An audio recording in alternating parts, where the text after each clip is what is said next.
ಸಮಯದಲ್ಲಿ ಸುಪ್ರಭಾತ ಸಮಯದಲ್ಲಿ ಅರ್ತಿಯಲ್ಲಿ ಲಿಂಗವ ನೆನೆದರೆ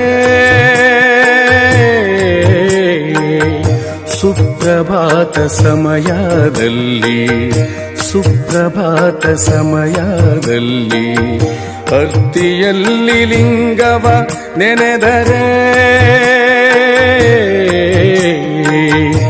ತಪ್ಪುವುದು ಅಪಮೃತ್ಯು ಕಾಲಕರ್ಮಂಗಳಯ್ಯ ತಪ್ಪುವುದು ಅಪಮೃತ್ಯು ಕಾಲಕರ್ಮಂಗಳಯ್ಯ.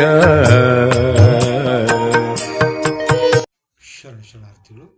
ಜಯಕುಮಾರ್, ಬೆಂಗಳೂರಿನವನು, ತಮಿಳು ಪರಿಚಿತ.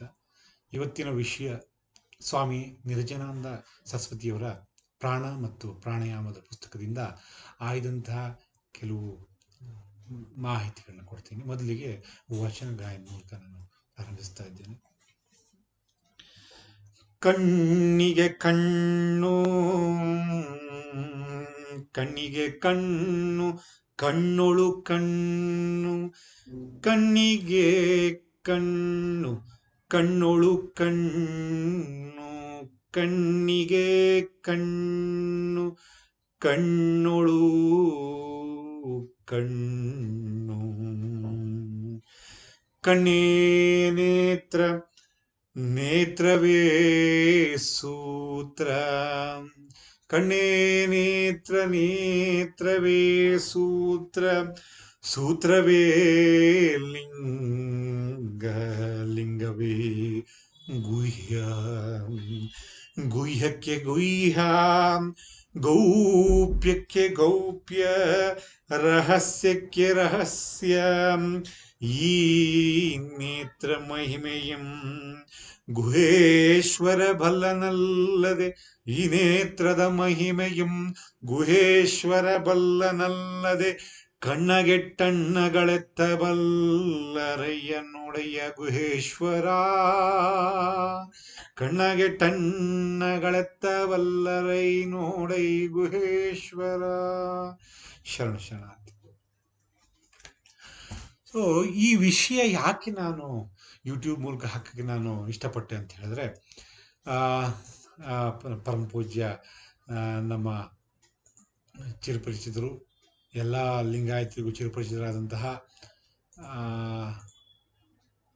ನಮ್ಮ ಧಾರವಾಡದ ತಪೋವನದ ಕುಮಾರಸ್ವಾಮಿಗಳು ಅವರ ಒಂದು ಡೈಮೆನ್ಷನ್ಸ್ ಆಫ್ ಯೋಗದ 1ನೇ ಅಧ್ಯಾಯದ 2ನೇ ಭಾಗವಾದಂಥ ಕುಂಡಲಿನಿ ಅನ್ನೋದ್ರ ಬಗ್ಗೆ ನಾನು ಕನ್ನಡದಲ್ಲಿ ಅನುವಾದ ಮಾಡಿದ್ದೆ. ಅದನ್ನು ಅವರ ನಿಜವಾಗ್ಲೂ ಅದನ್ನ ಒಂದು ಸಲ ಓದಿದ್ರು ಅರ್ಥ ಆಗಲ್ಲ, ಒಂದು 3 ಸಲ 4 ಸಲ ಓದಿದ್ಮೇಲೆ ಸ್ವಲ್ಪ ಸಾಹಿತ್ಯಿಕವಾಗಿ ಅರ್ಥ ಆಗುತ್ತೆ. ಬಟ್ ಅನುಭವದಲ್ಲಿ ಸಾಧಕರಿಗೆ, ಅನುಭವದ ಹಂತದಲ್ಲಿರೋರಿಗೆ ಅದರ ಒಳಾರ್ಥ ತುಂಬ ಚೆನ್ನಾಗಿ ಗೊತ್ತಾಗುತ್ತೆ. ಸಾಧಕರು ಕೂಡ 1-2-3 ಸಲ ಓದಬೇಕಾಗ್ತದೆ.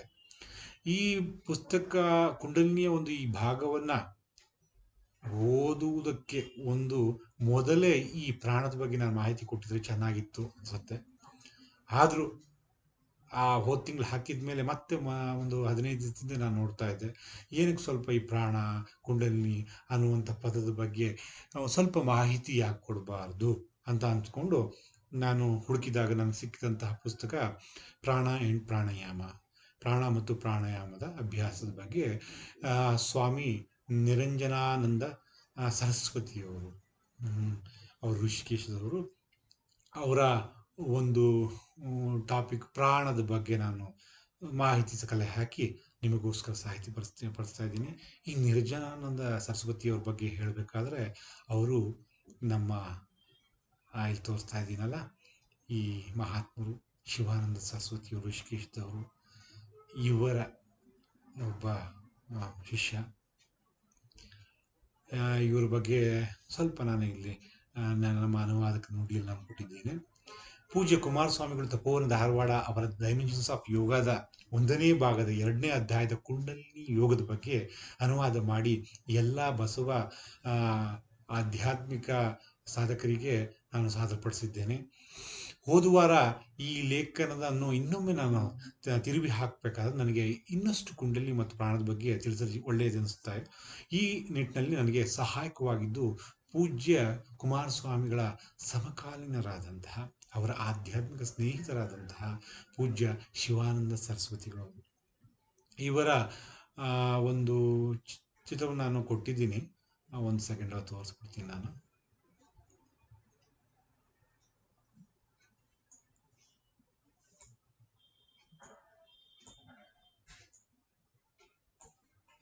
ಕೊನೆಯ ಪೇಜ್ನ ನೋಡ್ಬೋದು ನೀವು ನೋಡಿ. ಇವರು ಸ್ವಾಮಿ ಕುಮಾರಸ್ವಾಮಿಗಳು, ಧಾರವಾಡ ತಪೋವನ. ಇವರು ಶಿವಾನಂದರು, ಋಷಿಕೇಶ್ದವರು.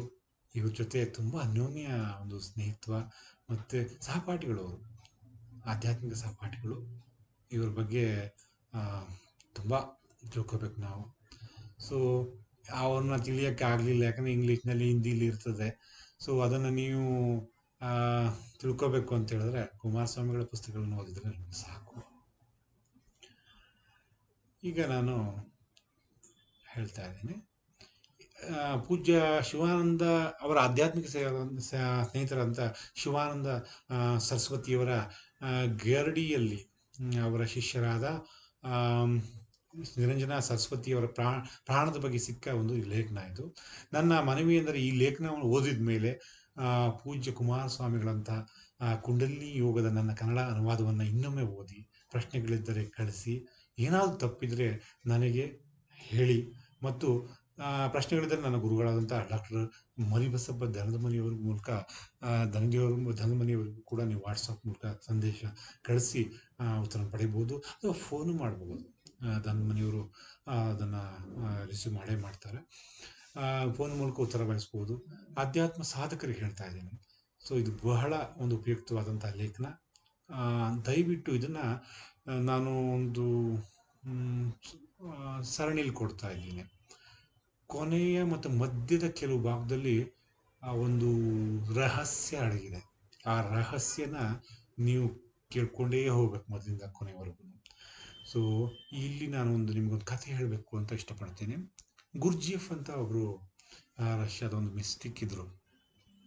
ಅವರು ಏನು ಮಾಡ್ತಾ ಇದ್ರು ಅಂದರೆ, ಶಿಷ್ಯರಿಗೆ ಅವ್ರ ಪುಸ್ತಕಗಳನ್ನ ಬರೆಯೋರು, ಸಾವಿರಾರು ಪೇಜ್ ಬರೆಯೋರು. ಬರೆದ್ಬಿಟ್ಟು ಅದನ್ನು ಬೈಂಡ್ ಮಾಡಿಬಿಟ್ಟು ಕೆಲವು ಪುಸ್ತಕದ ಅಂಗಡಿಗಳಿಗೆ ಇಟ್ಬಿಟ್ಟು ಬರ್ತಾಯಿದ್ರು. ಒಂದು 10 ಕಾಪಿ, ಯಾರು ಜಾಸ್ತಿ ತಗೋತಾ ಇರಲಿಲ್ಲ ಅನಿಸುತ್ತೆ, ಇಟ್ಬಿಟ್ಟು ಬರ್ತಾಯಿದ್ರು. ಆ ಪುಸ್ತಕದ ಮೊದಲನೇ ಪೇಜಲ್ಲಿ ಹಾಕ್ತಾಯಿದ್ರು, ಈ ಪುಸ್ತಕವನ್ನು ಪೂರ್ಣವಾಗಿ ಓದಿ ಅರ್ಥ ಮಾಡಿಕೊಂಡವರಿಗೆ ಈ ಪುಸ್ತಕದ ಬೆಲೆಯನ್ನು ವಾಪಸ್ಸು ಕೊಡಲಾಗುತ್ತದೆ ಅಂತ.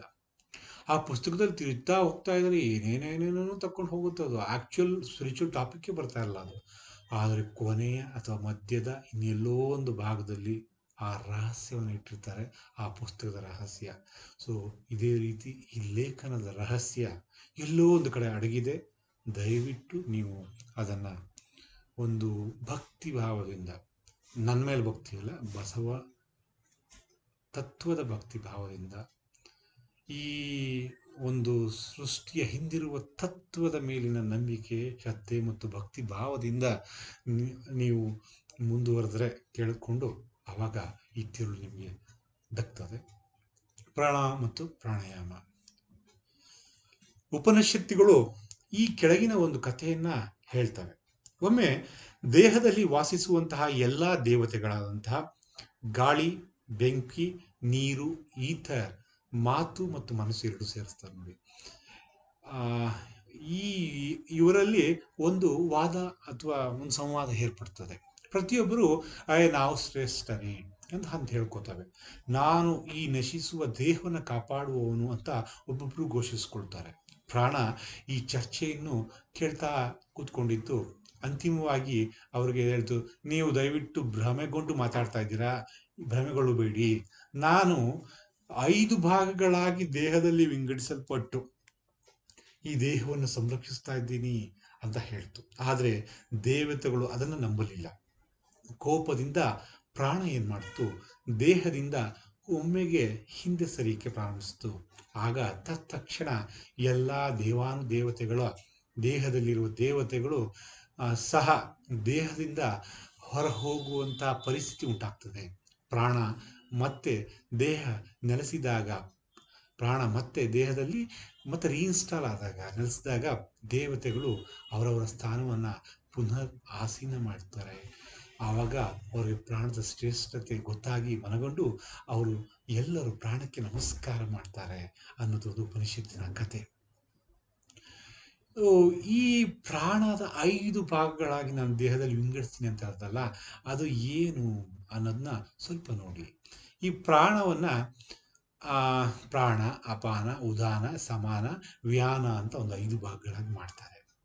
ಸೊ ಈ ಅಪಾನ ನೋಡಿ, ಈ ಅಪಾನ ಇದೆಯಲ್ಲ, ಈ ಅಪಾನವು ನಮ್ಮ ಒಂದು ಎಕ್ಸ್ಕ್ರೀಷನ್ ಸಿಸ್ಟಮ್ಗೆ, ಸಕ್ರೀಷನ್ಗೆ, ರಿಪ್ರೊಡಕ್ಷನ್ ಸಕ್ರೀಷನ್ಗೆ ಎಲ್ಲದಕ್ಕೂ ಈ ಅಪಾನ ನಮಗೆ ಹೆಲ್ಪ್ ಮಾಡ್ತದೆ, ಸಹಾಯ ಮಾಡ್ತದೆ. ಸೊ ಅಪಾನ ವಾಯು ಡೈಜೆಷನ್ಗೆ ಸಮಾನ. ನಾವು ತಿಂದಂಥ ಆಹಾರವನ್ನ ಅದು ಡೈಜೆಷನ್ ಮಾಡಿಕೊಂಡು ಅಸಿಮಿಲೇಟ್ ಮಾಡೋಕ್ಕೆ ಸಮಾನ ವಾಯು ಬೇಕೇ ಬೇಕು. ವ್ಯಾನ ಅಂತ ಹೇಳಿದ್ರೆ ಒಂದು ವೆಹಿಕಲ್ ಇದ್ದಂಗೆ, ಒಂದು ಎಲ್ಲ ಕಡೆಗೂ ಅದು ನಮ್ಮ ಎಲ್ಲ ನರನಾಡಿಗಳಿಗೂ ಅದು ಸಂಚಾರ ಮಾಡ್ತದೆ. ಆ ಪ್ರಾಣ ಅನ್ನೋದು ಎಲ್ಲ ಆರ್ಗನ್ಗಳು, ಎಲ್ಲ ಜೀವಕೋಶಗಳಿಗೂ ಅದು ಒಂದು ಎನರ್ಜಿನ ಸಪ್ಲೈ ಮಾಡ್ತದೆ. ಉದಾನ ಹಿಕಪ್ಸ್, ಬಿಕ್ಕಳಿಕೆ ಮತ್ತು ವ್ಯಾಕರಿಕೆ, ಆಮೇಲೆ ಕೆಲವು ಆ್ಯಕ್ಷನ್ಸ್ಗಳಿದೆ, ಅವೆಲ್ಲ ಉದಾಹರಣೆಗೆ ಬರ್ತದೆ. ಪ್ರಾಣ ಅಂತ ಹೇಳಿದ್ರೆ ಈ ಎದೆಯ ಗೂಡಿನ ಒಂದು ಉಸಿರನ್ನು ತೆಗೆದುಕೊಳ್ಳುವುದು, ಬಿಡುವುದು, ಅದರಿಂದ ಆಕ್ಸಿಜನ್ ತಗೊಳ್ಳೋದು, ಅಯಾನ್ಸ್ಗಳನ್ನ ತಗೊಳ್ಳೋದು, ಎಲೆಕ್ಟ್ರಿಕಲ್ ಚಾರ್ಜಸ್ ತಗೋತೀವಲ್ಲ, ಇವೆಲ್ಲ ಮುಂದೆ ಬರ್ತದೆ. ಇವಕ್ಕೆಲ್ಲ ಪ್ರಾಣ ಅನ್ನೋದು ಅದಾಗತ್ತೆ. ಪ್ರಾಣವು ದೇಹವನ್ನು ಮಾತ್ರವಲ್ಲದೆ ಪ್ರತಿಯೊಂದು ಹಂತದ ಸೃಷ್ಟಿಯನ್ನು ಕೂಡ ಕಾಪಾಡಿಕೊಳ್ಳುವ ಪ್ರಮುಖ ಚೈತನ್ಯ ಶಕ್ತಿಯಾಗಿದೆ. ಈ ಪ್ರಾಣ ಅನ್ನೋದು ದೇಹ ಮಾತ್ರ ಅಲ್ಲ, ಪ್ರತಿಯೊಂದು ಹಂತದ ಸೃಷ್ಟಿಯನ್ನು ಕೂಡ, ಚರಾಚರಗಳನ್ನು ಕೂಡ ಅದು ಮೇಂಟೈನ್ ಮಾಡ್ತದೆ, ಪ್ರಮುಖ ಶಕ್ತಿಯಾಗಿದೆ.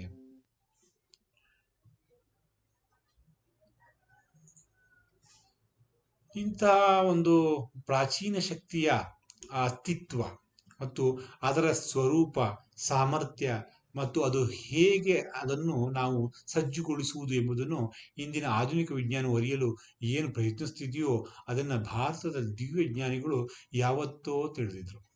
ಸೊ ಈ ಪ್ರಾಚೀನವಾದಂಥ ಚೈತನ್ಯ ಶಕ್ತಿ ಏನಿದೆ, ಅದರ ಸ್ವರೂಪ ಮತ್ತು ಅದರ ಸಾಮರ್ಥ್ಯವನ್ನು ಮತ್ತು ಅದನ್ನು ಹೇಗೆ ಸಜ್ಜುಗೊಳಿಸುವುದು, ಅದನ್ನು ಹೇಗೆ ನಿಯಂತ್ರಿಸಿ ಅದರ ಮೂಲಕ ಕಾರ್ಯ ನಾವು ಸಾಧಿಸ್ಕೋಬೋದು, ಅದನ್ನು ಈಗಿನ ವಿಜ್ಞಾನ ಅದು ತುಂಬ ಅರಿಯೋಕ್ಕೆ ಪ್ರಯತ್ನ ಪಡ್ತಾ ಇದೆ.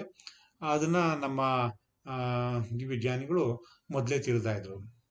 ಮಂತ್ರ, ಯಜ್ಞ, ತಪಸ್ಸು ಮತ್ತು ವಿಭಿನ್ನ ರೀತಿಯ ಏಕಾಗ್ರತೆ, ಮಂತ್ರ, ಯಜ್ಞ, ಮಹಾಯಜ್ಞಗಳು ಮಾಡ್ತಾ ಇದ್ದಾರೆ ಆ ಕಾಲದಲ್ಲಿ. ತಪಸ್ಸು, ಹಿಮಾಲಯಕ್ಕೆ ಹೋಗಿ, ಕಾಡಿಗೆ ಹೋಗಿ, ಬೆಟ್ಟ ಗುಡ್ಡ ಗುಹೆಗಳಿಗೆ ಹೋಗಿ ತಪಸ್ಸು, ವಿಭಿನ್ನ ರೀತಿಯ ಏಕಾಗ್ರತೆಗಳು, ಧ್ಯಾನದ ಒಂದು ವಿಭಿನ್ನ ರೀತಿಯ ಏಕಾಗ್ರತೆಗಳು ಮತ್ತು ಧ್ಯಾನ, ಇವೆಲ್ಲದೂ ಈ ಒಂದೊಂದು ಯೋಗ ಪದ್ಧತಿಯ ವಿಜ್ಞಾನದ ಒಂದೊಂದು ಗುರಿಗಳಾಗಿದೆ. ಸೊ ಒಂದೊಂದು ಯೋಗ ಪದ್ಧತಿಯ ಒಂದೊಂದು ಭಾಗಗಳಾಗಿದೆ. ಸೊ ಈ ಪ್ರತಿಯೊಂದು ಯೋಗ ವಿಜ್ಞಾನದ ಗುರಿಯೇ ವ್ಯಕ್ತಿಗತವಾದ ಅಥವಾ ವಿಶಾಲ ಬ್ರಹ್ಮಾಂಡಗತವಾದ, ವ್ಯಕ್ತಿಗತವಾದ ಅಂತ ಹೇಳಿದ್ರೆ ಪಿಂಡಗತವಾದಂತಹ ಮತ್ತು ಬ್ರಹ್ಮಾಂಡಗತವಾದಂತಹ ಅಂತ ಹೇಳಿದ್ರೆ ಈ ಕಾಸ್ಮಿಕ್ ಇದು ಪ್ರಾಣ, ಅದು ಬ್ರಹ್ಮಾಂಡ ವಿಶ್ವವನ್ನು ಆವರಿಸತಕ್ಕಂತಹ ಒಂದು ಪ್ರಮುಖ ಶಕ್ತಿಯನ್ನು ಜಾಗೃತಗೊಳಿಸ್ಕೊಳ್ಳೋದು ಮತ್ತು ಹೆಚ್ಚಿಸಿಕೊಳ್ಳುವುದಾಗಿದೆ. ಸಂಸ್ಕೃತದ ಪದ ಪ್ರಾಣ ಅನ್ನೋದು ಪ್ರಾ ಮತ್ತು ನಾ ಎಂಬ 2 ಧಾತುಗಳಿಂದ ಸಂಯೋಜನೆಯಾಗಿದೆ. ಅದು ಸ್ಥಿರತೆಯನ್ನು, ಎಡಬಿಡದ ಸ್ಥಿರ ಚಲನೆಯನ್ನ ನಮಗೆ ಸೂಚಿಸುತ್ತದೆ. ಅದು ಏನ್ ಮಾಡುತ್ತೆ? ಸ್ಥಿರತೆಯನ್ನು, ಎಡಬಿಡದ ಚಲನೆ ಅನ್ನೋದು ನಮಗೆ ಸೂಚಿಸುತ್ತದೆ.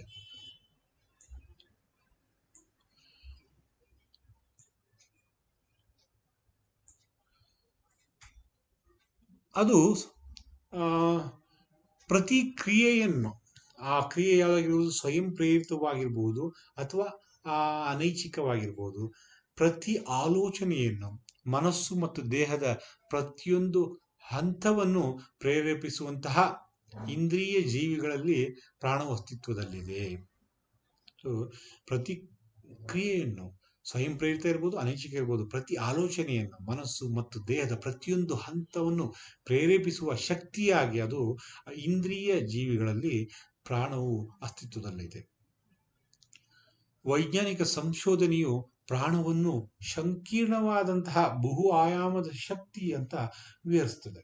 ಈ ಸೈನ್ಸ್ ಏನು ಹೇಳ್ತಾ ಇದೆ ಅಂತ ಹೇಳಿದ್ರೆ, ಈ ಪ್ರಾಣ ಅನ್ನೋದು ಮಲ್ಟಿ ಡೈಮೆನ್ಷನಲ್ ಕಾಂಪ್ಲೆಕ್ಸ್ ಎನರ್ಜಿ ಅಂತ ಹೇಳ್ತಾರೆ.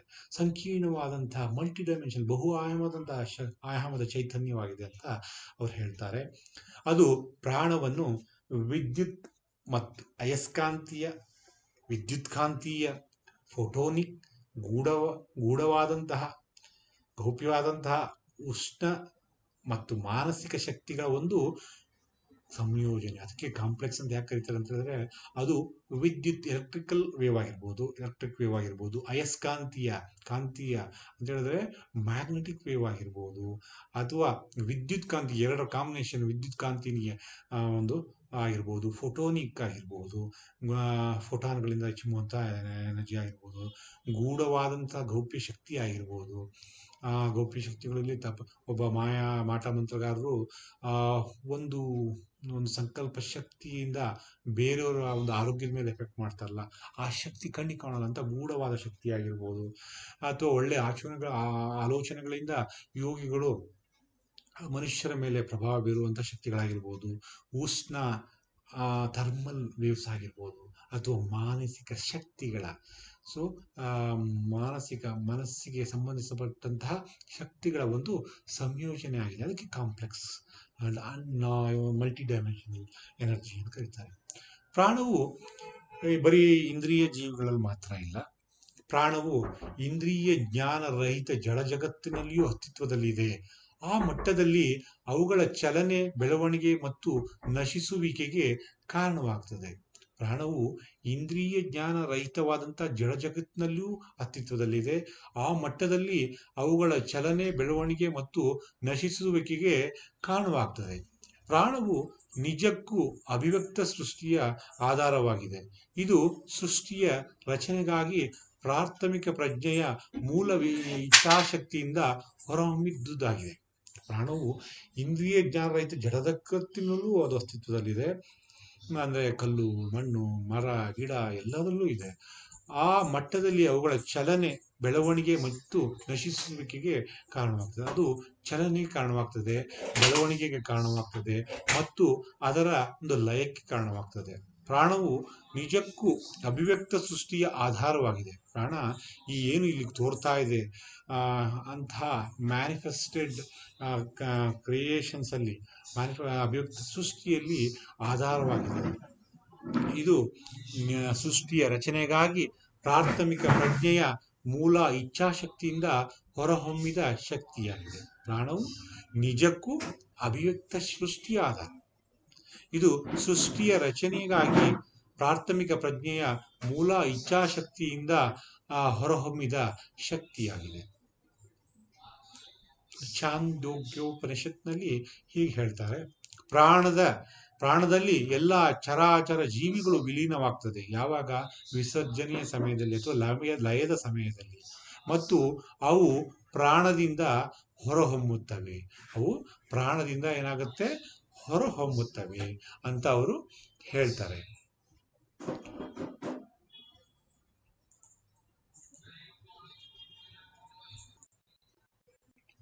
ಸೊ ಇದು ಮತ್ತು ಅವು ಪ್ರಾಣದಿಂದ ಹೊರಹೊಮ್ಮುತ್ತದೆ. ಯಾವಾಗ? ಸೃಷ್ಟಿಯ ಸಮಯದಲ್ಲಿ. ಯಾವಾಗ ಹೊರಹೊಮ್ಮುತ್ತದೋ? ಸೃಷ್ಟಿಯ ಸಮಯದಲ್ಲಿ ಅನ್ನೋದನ್ನ ಹೇಳ್ತಾರೆ. ಛಾಂದೋಗ್ಯೋಪನಿಷತ್ತಲ್ಲಿ ಹೇಳ್ತಾರೆ. ವ್ಯಕ್ತಿಗತವಾಗಿ ಪ್ರಾಣವು ಇಡೀ ಜೀವಿಯನ್ನು ವ್ಯಾಪಿಸಿ ಪ್ರಾಣಮಯ ಕೋಶವಾಗಿ ಹೊರಹೊಮ್ಮಿದೆ. ಇಡೀ ನಮ್ಮ ದೇಹವನ್ನು ವ್ಯಾಪಿಸಿ ಅದು ದೇಹದಿಂದ ಹೊರಕ್ಕೂ ಹೊರಹೊಮ್ಮಿದೆ ಅಂತ ಯೋಗಿಗಳು ಹೇಳ್ತಾರೆ. ಆದರೆ ಅದು ಭೌತಿಕಕ್ಕಿಂತ ಸೂಕ್ಷ್ಮವಾದ ಅಸ್ತಿತ್ವದ ಮಟ್ಟವಾಗಿದೆ. ಅದು ಸೂಕ್ಷ್ಮ. ಈ ದೇಹ ಅನ್ನೋದು ಕಂಡ್ರೆ ಅದು ಕಾಣಲ್ಲ. ಈ ಪ್ರಾಣಮಯ ಕ್ಷೇತ್ರದ ಅಸ್ತಿತ್ವವನ್ನು ಆಧುನಿಕ ವಿಜ್ಞಾನವು ಕೂಡ ಈಗ ಸಾಬೀತುಪಡಿಸಿದೆ. ನೋಡಿ, ಅನ್ನಮಯ ಕೋಶ ಅಂತ ಹೇಳಿದ್ರೆ ಈ ರೆಡ್ ಕಲರ್ ತೋರಿಸ್ತದಲ್ಲ, ಅದು ಅದರ ಮೇಲೆ ಇರುವಂತಹ ಇದು ಪ್ರಾಣಮಯ ಕೋಶ. ಈ ಪ್ರಾಣಮಯ ಕೋಶದ ಮೇಲೆ ಮನೋಮಯ ಕೋಶ, ಆ ಮನೋಮಯದ ಮೇಲೆ ವಿಜ್ಞಾನಮಯ ಕೋಶ, ಅದರ ಮೇಲೆ ಆನಂದಮಯ ಕೋಶ, ಆನಂದಮಯ ಕೋಶದ ಮೇಲೆ ಜೀವಾತ್ಮ ಅಂತ ಹೇಳ್ತಾ ಇದೆ ಚಿತ್ರಣ. ಇದನ್ನ ನಾವು ಸ್ಪಷ್ಟವಾಗಿ ಹೇಳ್ಬೋದಾದ್ರೆ ರಷ್ಯನ್ ಫೋಟೋಗ್ರಫಿ, ಕಿರ್ಲಿಯನ್ ಅಂತ ಕರೀತಾರೆ. ಕಿರ್ಲಿಯನ್ ಫೋಟೋಗ್ರಫಿ ಬಂದಾಗಲೇ ನಮ್ಗೆ ಗೊತ್ತಾಯ್ತು. ಇವಾಗ ಇದು ನಮ್ಮ ಒಂದು ನಿಮ್ಯಾನ್ಸ್ ಅಲ್ಲೂ ಇದನ್ನ ಇಟ್ಟಿದ್ದಾರೆ ಅಂತ ಒಂದು ಸುದ್ದಿ ಬಂದಿದೆ. ಬಸವೇಶ್ವರ ನಗರ ಬೆಂಗಳೂರಿನಲ್ಲೂ ಇದೆ. ಆ ರೇಖಿ ಸೆಂಟರ್ ಒಂದು ಇದೆಯಂತೆ, ಅಲ್ಲಿ ಇದರ ಒಂದು ಉಪಯೋಗ ಮಾಡಿಕೊಂಡು ಅವರು ಒಂದು 2,000-3,000 ಒಂದು ಫೋಟೋಗ್ರಫಿ ತೆಗಿತಾರೆ. ಅದ್ರಲ್ಲಿ ಗೊತ್ತಾಗುತ್ತೆ ನಿಮ್ಮ ಆಹಾರ ಹೇಗಿದೆ ಮತ್ತು ಯಾವ ಭಾಗದಲ್ಲಿ ನಿಮ್ಮ ನ್ಯೂನ್ಯತೆಗಳಿದೆ ಅನ್ನೋದು ಆಹಾರದ ಒಂದು ಔಟ್ಲೈನ್ನ ಮೇಲೆ, ಒಂದು ಅದರ ಒಂದು ಎಷ್ಟು ಹೊರಹೊಮ್ಮಿದೆ ಮತ್ತು ಎಷ್ಟು ಒಳ ಹೋಗಿದೆ ಅದರ ಮೇಲೆ ನಿಮ್ಮಲ್ಲಿರೋ ನ್ಯೂನ್ಯತೆಗಳನ್ನ ತಿಳ್ಕೊತಾರೆ. ಸೊ ವಸ್ತು ಮತ್ತು ವ್ಯಕ್ತಿ ಎರಡ ವ್ಯವಸ್ಥೆಯ ಸುತ್ತಲೂ ಈ ಹಾಲು ಅನ್ನೋ ಒಂದು ಅಸ್ತಿತ್ವ ಇದೆ ಅಂತ ಗುರುತಿಸಿದೆ. ಜೀವಿಗಳ ಅವಸ್ಥೆಗನುಗುಣವಾಗಿ ಅವರ ಅವರ ಸ್ಥಿತಿಯ ಮೇಲೆ ಈ ಹಾಲು ಅಥವಾ ಪ್ರಭಾವ ವಲಯ ಬದಲಾಗುತ್ತದೆ ಅಂತ ಇದು ಕಂಡುಹಿಡಿದಿದೆ. ಹೌದು, ಅವನು ಯಾವ ಸ್ಥಿತಿ, ತುಂಬಾ ಕೋಪವಾಗಿದ್ದಾಗ ಅದು ಡಿಫ್ರೆಂಟ್ ಆಗಿರ್ತದೆ ಆಹಾರ, ಹಾಲು. ತುಂಬಾ ಸೌಮ್ಯವಾಗಿದ್ದಾಗ ಯೋಗಿಗಳಲ್ಲಿ ಅದು ಡಿಫ್ರೆಂಟ್ ಆಗಿರ್ತದೆ. ಸೊ ಇದನ್ನೆಲ್ಲ ಅದು ಐಡೆಂಟಿಫೈ ಮಾಡಿ ಹೇಳ್ತಾ ಇದೆ. ಈ ಪ್ರಾಣ ಕ್ಷೇತ್ರವನ್ನು ಕೆಲವೊಮ್ಮೆ PSI ಪ್ಲಾಸ್ಮಾ ಅಂತಲೂ ಕರೆದಿದ್ದಾರೆ, ಏಕೆಂದರೆ ಇದು ಪ್ಲಾಸ್ಮಾಕ್ಕೆ ಹೋಲಿಸಬಹುದಾಗಿದೆ. ಪ್ಲಾಸ್ಮಾ ಅಂತ ಹೇಳಿದ್ರೆ ಚಾರ್ಜ್ಡ್ ಗ್ಯಾಸಸ್ ಅಂತ. ಒಂದು ನೀವು ಅನುಭವಿಸಿರ್ಬೋದು, ಒಂದು ಹೊರಗಡೆ ಬಿಸಿಲಿನಿಂದ ಸಡನ್ ಆಗಿ ಮನೆ ಒಳಗೆ ಬಂದಾಗ ಕತ್ಲು ಅನ್ಸುತ್ತೆ. ಸ್ವಲ್ಪ ಆ ಒಂದೆರಡು ಸೆಕೆಂಡಲ್ಲಿ ನೀವು ನಿಮಗೆ ಕಾಣುವಂಥ ವ್ಯಕ್ತಿಯನ್ನು ನೋಡಿದಾಗ ಆ ವ್ಯಕ್ತಿಯ ಮೇಲೆ ಏನೋ ಒಂದು ವಲಯ, ಒಂದು ಬೇರೆ ಬೇರೆ ಕಲರ್, ಯೂಶಲಿ ಸಾಮಾನ್ಯ ಮನುಷ್ಯರಿಗೆ ಒಂದು ಈ ಹೊಗೆ ಥರ ಅದು ಅವ್ರ ಸುತ್ತಲೂ ಹರಿತಾ ಇದೆ ಅಂತ ಒಂದು ಅನುಭವ ಕಾಣೋದು ಎಲ್ಲರೂ ಗುರುತಿಸಿದ್ದಾರೆ. ಇದನ್ನು ಪ್ಲಾಸ್ಮಾಕ್ಕೆ ಹೋಲಿಸಬಹುದು. ಪ್ಲಾಸ್ಮಾ ಭೌತಶಾಸ್ತ್ರದಲ್ಲಿ ಇದನ್ನ ಹೇಳಲಾಗಿದೆ. ಇದನ್ನು ಚಾರ್ಜ್ ಪಾರ್ಟಿಕಲ್ಸ್ಗಳನ್ನ, ಅಯಾನುಗಳ ಆವಿ, ವೇಪರ್, ಈ ಚಾರ್ಜ್ ಪಾರ್ಟಿಕಲ್ಗಳ ಒಂದು ಕಣಗಳ ಅಯಾನುಗಳ ಒಂದು ಆವಿ ಅಂತಾನೆ ಹೇಳಿದೆ ಇದು ಫಿಸಿಕ್ಸ್. ಇದು ಮನಸ್ಸಿನಿಂದ ಆಂತರಿಕವಾಗಿಯೂ ಮತ್ತು ವಿದ್ಯುತ್ ಕಾಂತೀಯ ಕ್ಷೇತ್ರಗಳಿಂದ ಬಾಹ್ಯದಲ್ಲಿಯೂ ಪರಿಣಾಮ ಹೊಂದಲ್ಪಡುವುದು. ಈ ಹಾಲು ಅಥವಾ ಪ್ರಭಾವ ವಲಯ ಅಥವಾ ಆರವು ಅದು ಆಂತರಿಕವಾಗಿ ನಮ್ಮ ಮನಸ್ಸಿನ ಶಕ್ತಿಯಿಂದ, ಮನಸ್ಸಿನ ಯೋಚನಾ ಲಹರಿಗಳಿಂದ, ಫೀಲಿಂಗ್ಸ್ಗಳಿಂದ, ಅಚ್ಚುಗಳಿಂದ ಅದು ಏನಾಗ್ಬೋದು, ಅದರ ಒಂದು ಗುಣಮಟ್ಟ ಚೇಂಜ್ ಆಗ್ಬೋದು ಅಥವಾ ಅದರ ಒಂದು ತೋರಿಕೆ ಬದಲಾಗಬಹುದು. ಹೊರಗಡೆ ವಿದ್ಯುತ್, ಎಲೆಕ್ಟ್ರಿಕಲ್ ಮತ್ತು ಕಾಂತೀಯ ಮ್ಯಾಗ್ನೆಟಿಕ್ ಫೀಲ್ಡ್ ಅಥವಾ ವಿದ್ಯುತ್ ಕಾಂತಿ ಎಲೆಕ್ಟ್ರೋಮ್ಯಾಗ್ನೆಟಿಕ್ ಫೀಲ್ಡ್ ಇಂದ ಬಾಹ್ಯವಾಗಿ ಇದು ಪರಿಣಾಮಗೊಳ್ಳಲ್ಪಡಬಹುದು. ಅದಕ್ಕೆ ಈ ಕೆಲವು ಇತ್ತೀಚೆಗೆ ಮೊಬೈಲ್ ಸಿಗ್ನಲ್ ಟವರ್ಗಳು ಹಾಕಿರ್ತಾರಲ್ಲ, ಅದರ ಕೆಳಗಡೆ ಇದ್ದವ್ರಿಗೆ ಕ್ಯಾನ್ಸರ್ ಅಂತ ಕಾಯಿಲೆಗಳು ತುಂಬ ಜಾಸ್ತಿ ಆಗ್ತಾ ಇದೆ. ಮತ್ತು ಎಲೆಕ್ಟ್ರಿಕಲ್ ಮೇನ್ ಪೋಲ್ಗಳ ಕೆಳಗೆ ವಾಸಿಸುವವರೆಗೂ ಕೂಡ ಕೆಲವು ಮನಸ್ಸಿನ ನ್ಯೂನತೆಗಳು ಮತ್ತು ಬ್ರೈನ್ ಹ್ಯಾಮರೇಜ್, ಬ್ರೈನ್ನಲ್ಲಿ ಒಂದು ಕ್ಲಾಟ್ ಆಗೋದು, ಇಂತಹ ಒಂದು ಅಂಶಗಳನ್ನು ಗುರುತಿಸಿದ್ದಾರೆ. ಸೊ ಇವೆಲ್ಲ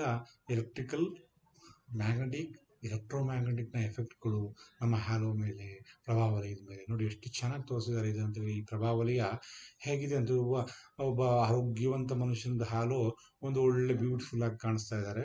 ಬಟ್ ಇದು ಒಂದು ಋಣಾತ್ಮಕ, ಒಂದು ನೆಗೆಟಿವ್ ಎನರ್ಜಿ ಇರುವಂಥ ವ್ಯಕ್ತಿದ್ದು ಹೇಗಿದೆ ನೋಡಿ, ಅದು ಕಂಟಿನ್ಯೂಟಿ ಇಲ್ಲ, ಅಲ್ಲಲ್ಲೇ ಸುತ್ಕೋತಾ ಇದೆ, ಕಂಟಿನ್ಯೂಸ್ ಇದೆ, ಆರ ಇದೆ. ಅದು ಪ್ರಾಣಮಯ ಶರೀರದಲ್ಲಿ ಈ ಪ್ರಾಣಮಯ ಶರೀರ ಅನ್ನೋದು ಗೊತ್ತಾಯ್ತು ನಿಮಗೆ. ಸೊ ನಮ್ಮ ದೇಹದ ಮೇಲಿರುವ ಇನ್ನೊಂದು ಶರೀರ, ಅದಕ್ಕೆ ಎಥರಿಕ್ ಡಬಲ್ ಅಂತ ಕರೀತಾರೆ. ಕುಂಡಲಿನಿ ಚಾಪ್ಟರ್ಲ್ಲಿ ಹೇಳಿದ್ದೀನಿ. ಪ್ರಾಣಮಯ ಶರೀರದಲ್ಲಿ ಪ್ರಾಣವು ನಾಡಿಗಳ ಶಕ್ತಿವಾಹಿನಿಗಳ ಮೂಲಕ ಪ್ರವಹಿಸುತ್ತದೆ. ಈ ಪ್ರಾಣಮಯ ಕೋಶದಲ್ಲಿ ಇವು ನಾಡಿಗಳ ಮತ್ತು ಶಕ್ತಿವಾಹಿನಿಗಳ, ಅದು ಕಣ್ಣಿಗೆ ಕಾಣದಂತಹ ಕೆಲವು ನಾಳಗಳಿವೆ. ಅದನ್ನ ನೀವು ಮುಂಕಣ್ಣಲ್ಲಿ ಕುಮಾರಸ್ವಾಮಿ ತುಂಬ ಚೆನ್ನಾಗಿ ಹೇಳ್ತಾರೆ. ಅದು ಕಣ್ಣಿಗೆ ಕಾಣದಂತಹ ಸೂಕ್ಷ್ಮವಾದಂತಹ ಒಂದು ಒಂದು ಸೂಕ್ಷ್ಮ, ಅತಿ ಸೂಕ್ಷ್ಮ ದ್ರವದಿಂದ, ಟ್ರಾನ್ಸ್ಪರೆಂಟ್ ದ್ರವದಿಂದ ಮಾಡಲ್ಪಟ್ಟಿದೆ ಅಂತ ಹೇಳ್ತಾರೆ. ಮತ್ತು ಇದು ಪ್ರಾಣವು ನಾಡಿಗಳ ಮೂಲಕ, ಶಕ್ತಿವಾಹಿನಿಗಳ ಮೂಲಕ ಪ್ರವಹಿಸುತ್ತದೆ, ಸಂಚರಿಸುತ್ತದೆ ಅದರ ಮೂಲಕ. ಮತ್ತು ಚಕ್ರಗಳು, ಶಕ್ತಿ ಸುಳಿಗಳಲ್ಲಿ ಅದು ಸಂಗ್ರಹವಾಗ್ತದೆ. ಈ ಚಕ್ರಗಳು ದೇಹದಲ್ಲಿ ಒಂದು 6 ಚಕ್ರಗಳು, 7 ಚಕ್ರಗಳನ್ನ ಗುರುತಿಸಿದ್ದಾರೆ ಆಜ್ಞಾ ಸೇರಿ.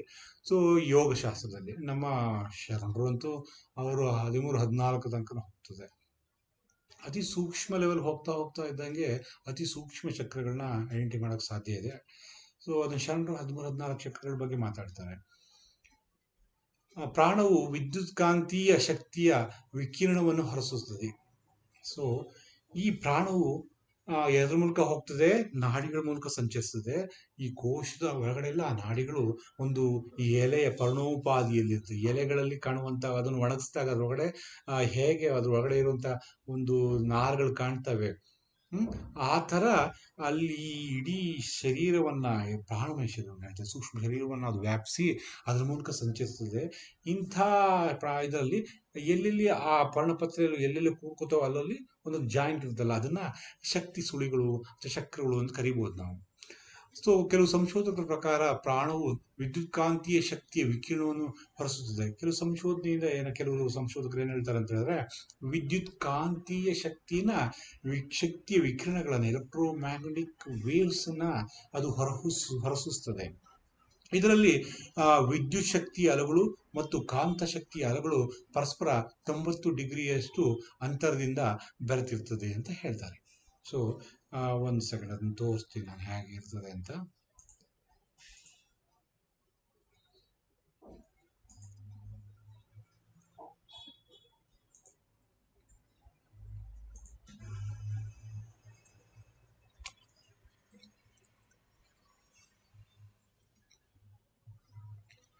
ಈಗ ಎಲೆಕ್ಟ್ರಿಕಲ್ ವೇವ್ಸ್ ಮತ್ತೆ ಮ್ಯಾಗ್ನೆಟಿಕ್ ವೇವ್ಸ್ ಹೇಗೆ ಹೋಗ್ತದೆ ಅಂತ ಹೇಳಿದ್ರೆ, ನೋಡಿ ಇದು ವೇವ್ ಅಂತ ಹೇಳಿದ್ರೆ ನಾವು ಈ ತರ ಬರೀತೀವಿ, ಕರೆಕ್ಟಾ?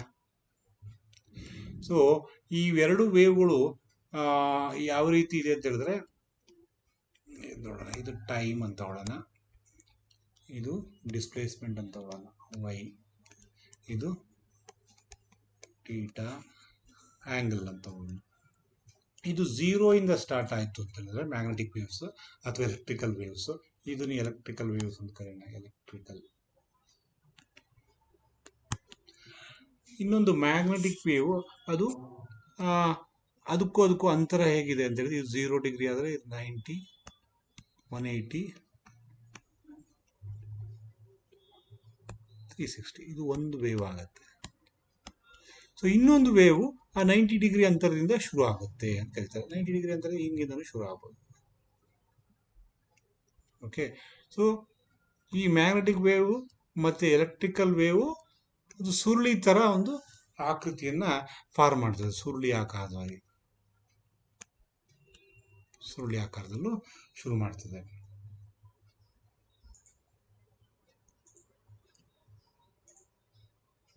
ಎಲ್ಲರಿಗೂ ಅರ್ಥ ಆಯ್ತು ಅನ್ಸುತ್ತೆ.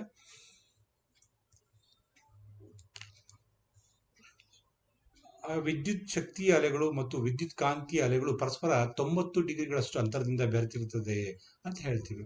ಒಂದು ಸುರುಳಿ ಆಕಾರದಲ್ಲಿ ಒಂದು ಹಿಂಗೆ ಹೋಗ್ತಾ ಇದೆ, ಇನ್ನೊಂದು ಹೋಗ್ತದೆ. 2 ಹಾವುಗಳು ಮಿಲನದಿಂದ ಹೋಗ್ತದಲ್ಲ, ಆ ತರ 90 ಡಿಗ್ರಿ ಅಂತರದಲ್ಲಿ ಇದಾಗಿ 2 ಮರ್ಜ್ ಆಗಿರುವಂತ ಅಲೆಗಳಾಗಿದೆ ಎಲೆಕ್ಟ್ರೋಮ್ಯಾಗ್ನೆಟಿಕ್ ವೇವ್ಸ್ ಅಂತ ಹೇಳ್ತಾರೆ. ಇದರ ಪರಿಣಾಮವಾಗಿ ಅದು ಸುರುಳಿಯಂತೆ ಕಾಣ್ತದೆ. ಅದು ಹೇಗೆ ಕಾಣ್ತದೆ?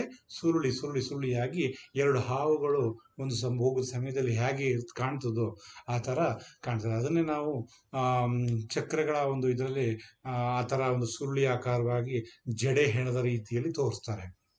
ವಾಸ್ತವವಾಗಿ ಚಕ್ರಗಳ ಸುತ್ತಲಿನ ಸುರುಳಿಯಾಕಾರದ ವಿಕಿರಣ ರಚನೆಯನ್ನು ಬೇರೆ ಬೇರೆ ಕಾಲಘಟ್ಟದಲ್ಲಿನ ಈ ಚಕ್ರ ಮತ್ತು ಈ ಸುರುಳಿ ಬಗ್ಗೆ ಹಿಸ್ಟ್ರಿಯಲ್ಲಿ ನೋಡ್ಬೋದು ನೀವು. ಎಂತೆಂಥ ಒಂದು ಸಾಧಕರು ಬಂದಿದ್ದಾರೆ, ಯಾವ್ಯಾವ ಭಾಗದಿಂದ ಬಂದಿರ್ಬೋದು, ಅವರೆಲ್ಲ ಇದನ್ನ ವಿವರಿಸಿದ್ದಾರೆ, ಚಿತ್ರಿಸಿ ತೋರಿಸಿದ್ದಾರೆ. ನೋಡಿ ಇಲ್ಲಿ ಸುರುಳಿ ಆಕಾರದಲ್ಲಿ ಯಾವ ರೀತಿ ಇದು ಮಾಡಿದ್ದಾರೆ ಅಂತ. ಎಲ್ಲ ಪ್ರತಿಯೊಂದು ಚಕ್ರಗಳಲ್ಲೂ ಇದು ಮಾಡಿದ್ದಾರೆ. ಒಂದು ಸ್ಯಾಕಲ್ ಮೂಲಾಧಾರದಲ್ಲಿ, ಒಂದು ಮೂಲ ಮಣಿಪುರದಲ್ಲಿ, ಹೃದಯದಲ್ಲಿ, ಒಂದು ಗಂಟಲಿನಲ್ಲಿ, ಮತ್ತು ಥರ್ಡ್ ಐ ಸೆಂಟ್ರಲ್ಲಿ, ಕ್ರೌನ್ ಸೆಂಟ್ರಲ್ಲಿ ನೋಡಿ ಇಲ್ಲಿ ಗೊತ್ತಾಗ್ತದೆ ವ್ಯೂಸ್ಗಳು ಯಾವ ರೀತಿ 90 ಡಿಗ್ರಿ ಹೋಗ್ತಾ ಇದೆ ಅಂತ. ಓಕೆ,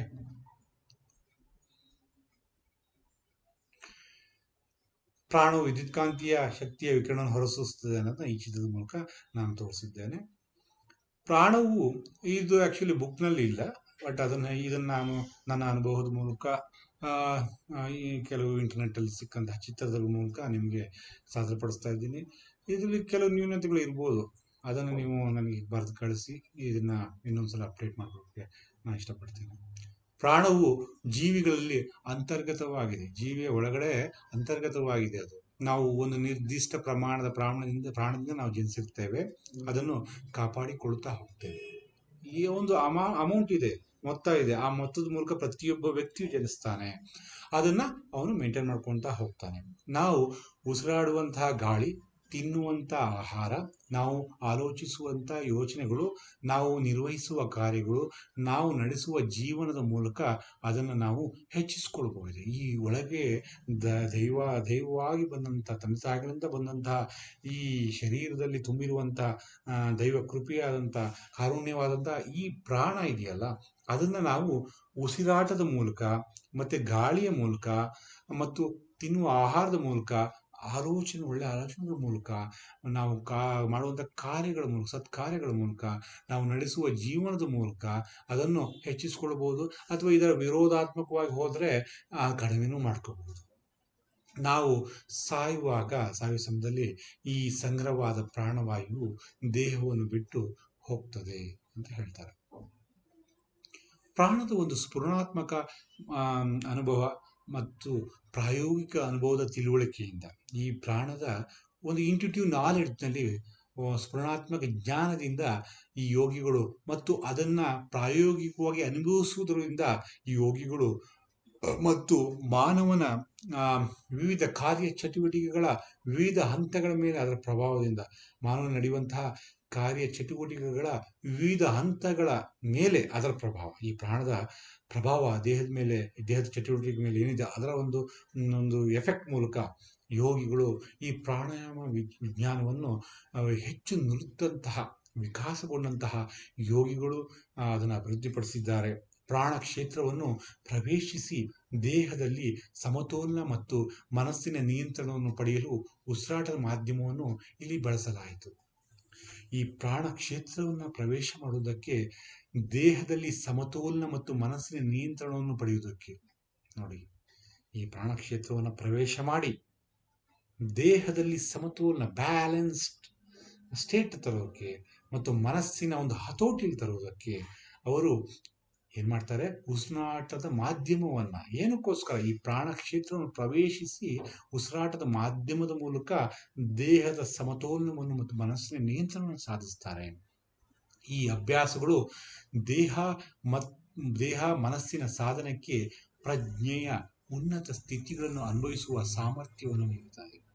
ಇದು ನಮ್ಮ ದೇಹ ಮತ್ತು ಮನಸ್ಸಿನ ಸಾಧನ ಇದೆಯಲ್ಲ, ಎರಡು ಅಂಟಿಕೊಂಡಿದೆ.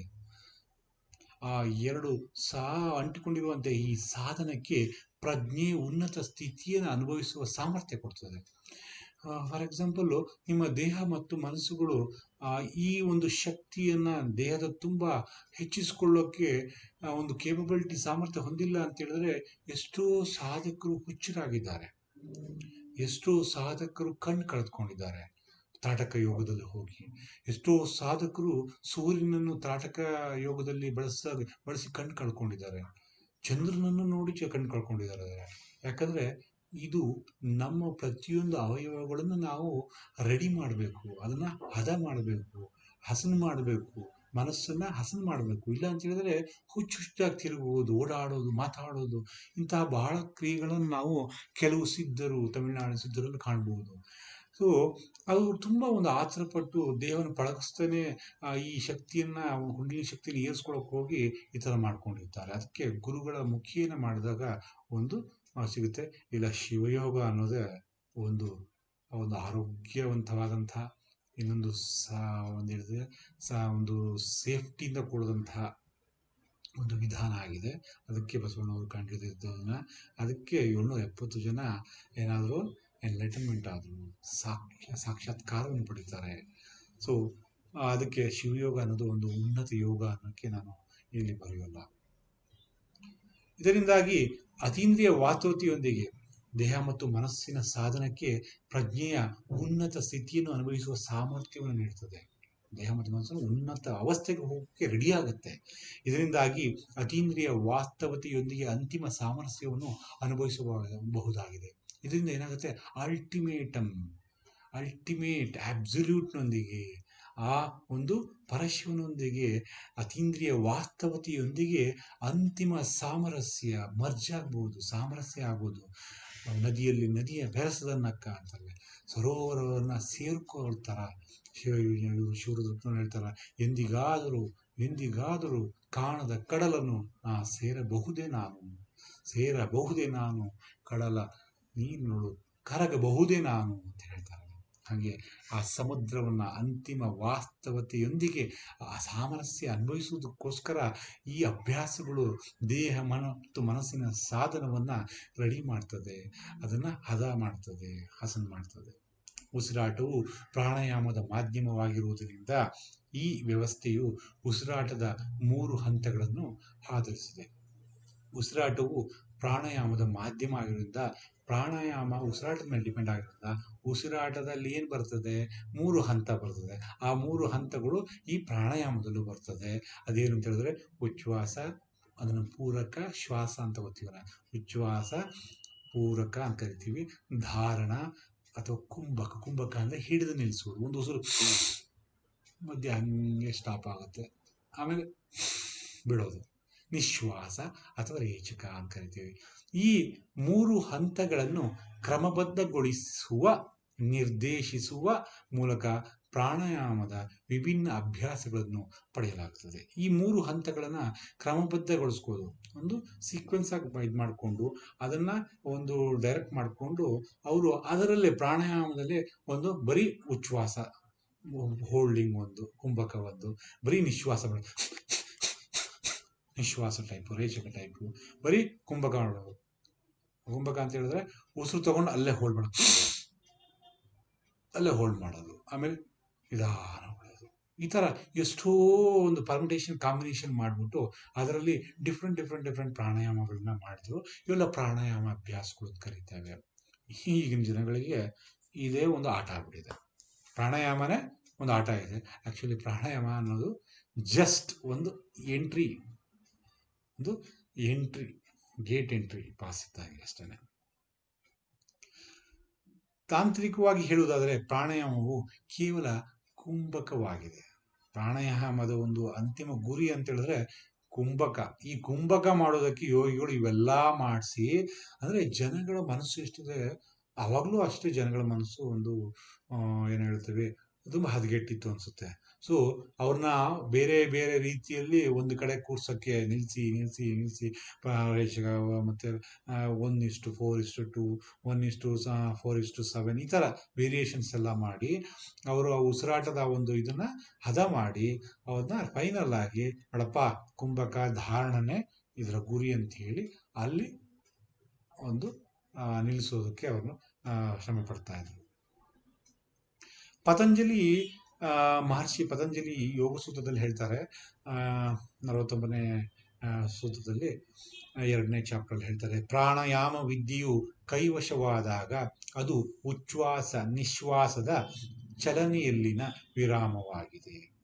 ಇದು ಉಚ್ಛ್ವಾಸ ನಿಶ್ವಾಸದ ಚಲನೆಯಲ್ಲಿನ ವಿರಾಮವಾಗಿದೆ ಅಂತ ಹೇಳ್ತಾರೆ. ಇದನ್ನ ಸ್ವಲ್ಪ ನಾವು ಚಿತ್ರದ ಮೂಲಕ ಹೇಳಬೇಕಾಗತ್ತೆ ಅನ್ಸುತ್ತೆ, ನೋಡೋಣ ಅಂತ. ಉಚ್ಛ್ವಾಸ ನಾವೇನ್ ಮಾಡ್ತೀವಿ ಅಂತ ಹೇಳಿದ್ರೆ ಉಸಿರನ್ನ ತಗೋತೀವಿ. ಇದು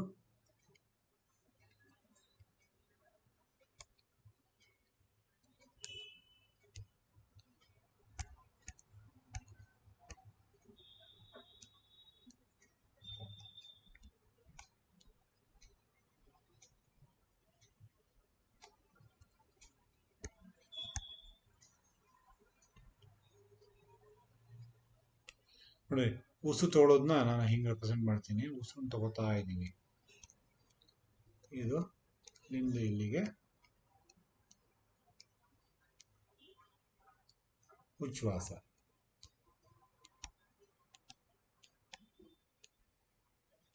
ಉಚ್ಛ್ವಾಸ. ಸೊ ಇಲ್ಲಿಂದ ಸ್ವಲ್ಪ ಜನ ಇಲ್ಲಿ ಕುಂಭಕ ನಡೀತದೆ, ನಿಲ್ಲಿಸ್ತಾರೆ. ಇಲ್ಲಿಂದ ಇಲ್ಲಿಗೆ ನಿಶ್ವಾಸ. ಇಲ್ಲಿಂದ ಇಲ್ಲಿಗೆ ನಿಶ್ವಾಸ. ಮತ್ತೆ ಒಂದು ಕುಂಭಕ ನಡೀತದೆ ಇಲ್ಲಿ. ಮತ್ತೆ ಉಚ್ಛ್ವಾಸ, ನಿಶ್ವಾಸ. ಸೊ ಇದು ವೇವೇ ಆಗೋಗುತ್ತೆ. ಉಸಿರಾಟ ಕೂಡ ಒಂದು ವೇವೇ ಆಗೋಗುತ್ತೆ. ಸೊ ಉಚ್ಛ್ವಾಸ ನಿಶ್ವಾಸವನ್ನ ಮಧ್ಯದಲ್ಲಿ, ಉಚ್ಛ್ವಾಸ ನಿಶ್ವಾಸದ ಮಧ್ಯದಲ್ಲಿ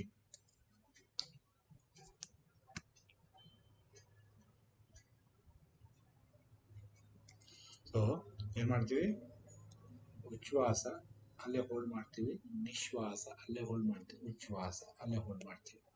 ಸೊ ಈ ಉಚ್ಛ್ವಾಸ ಹೂ ಅಂತ ಕರಿತೀನಿ, ಇದು ಕುಂಭಕ ಕೂ ಅಂತ ಕರಿತೀನಿ, ಇದು ನಿಶ್ವಾಸ.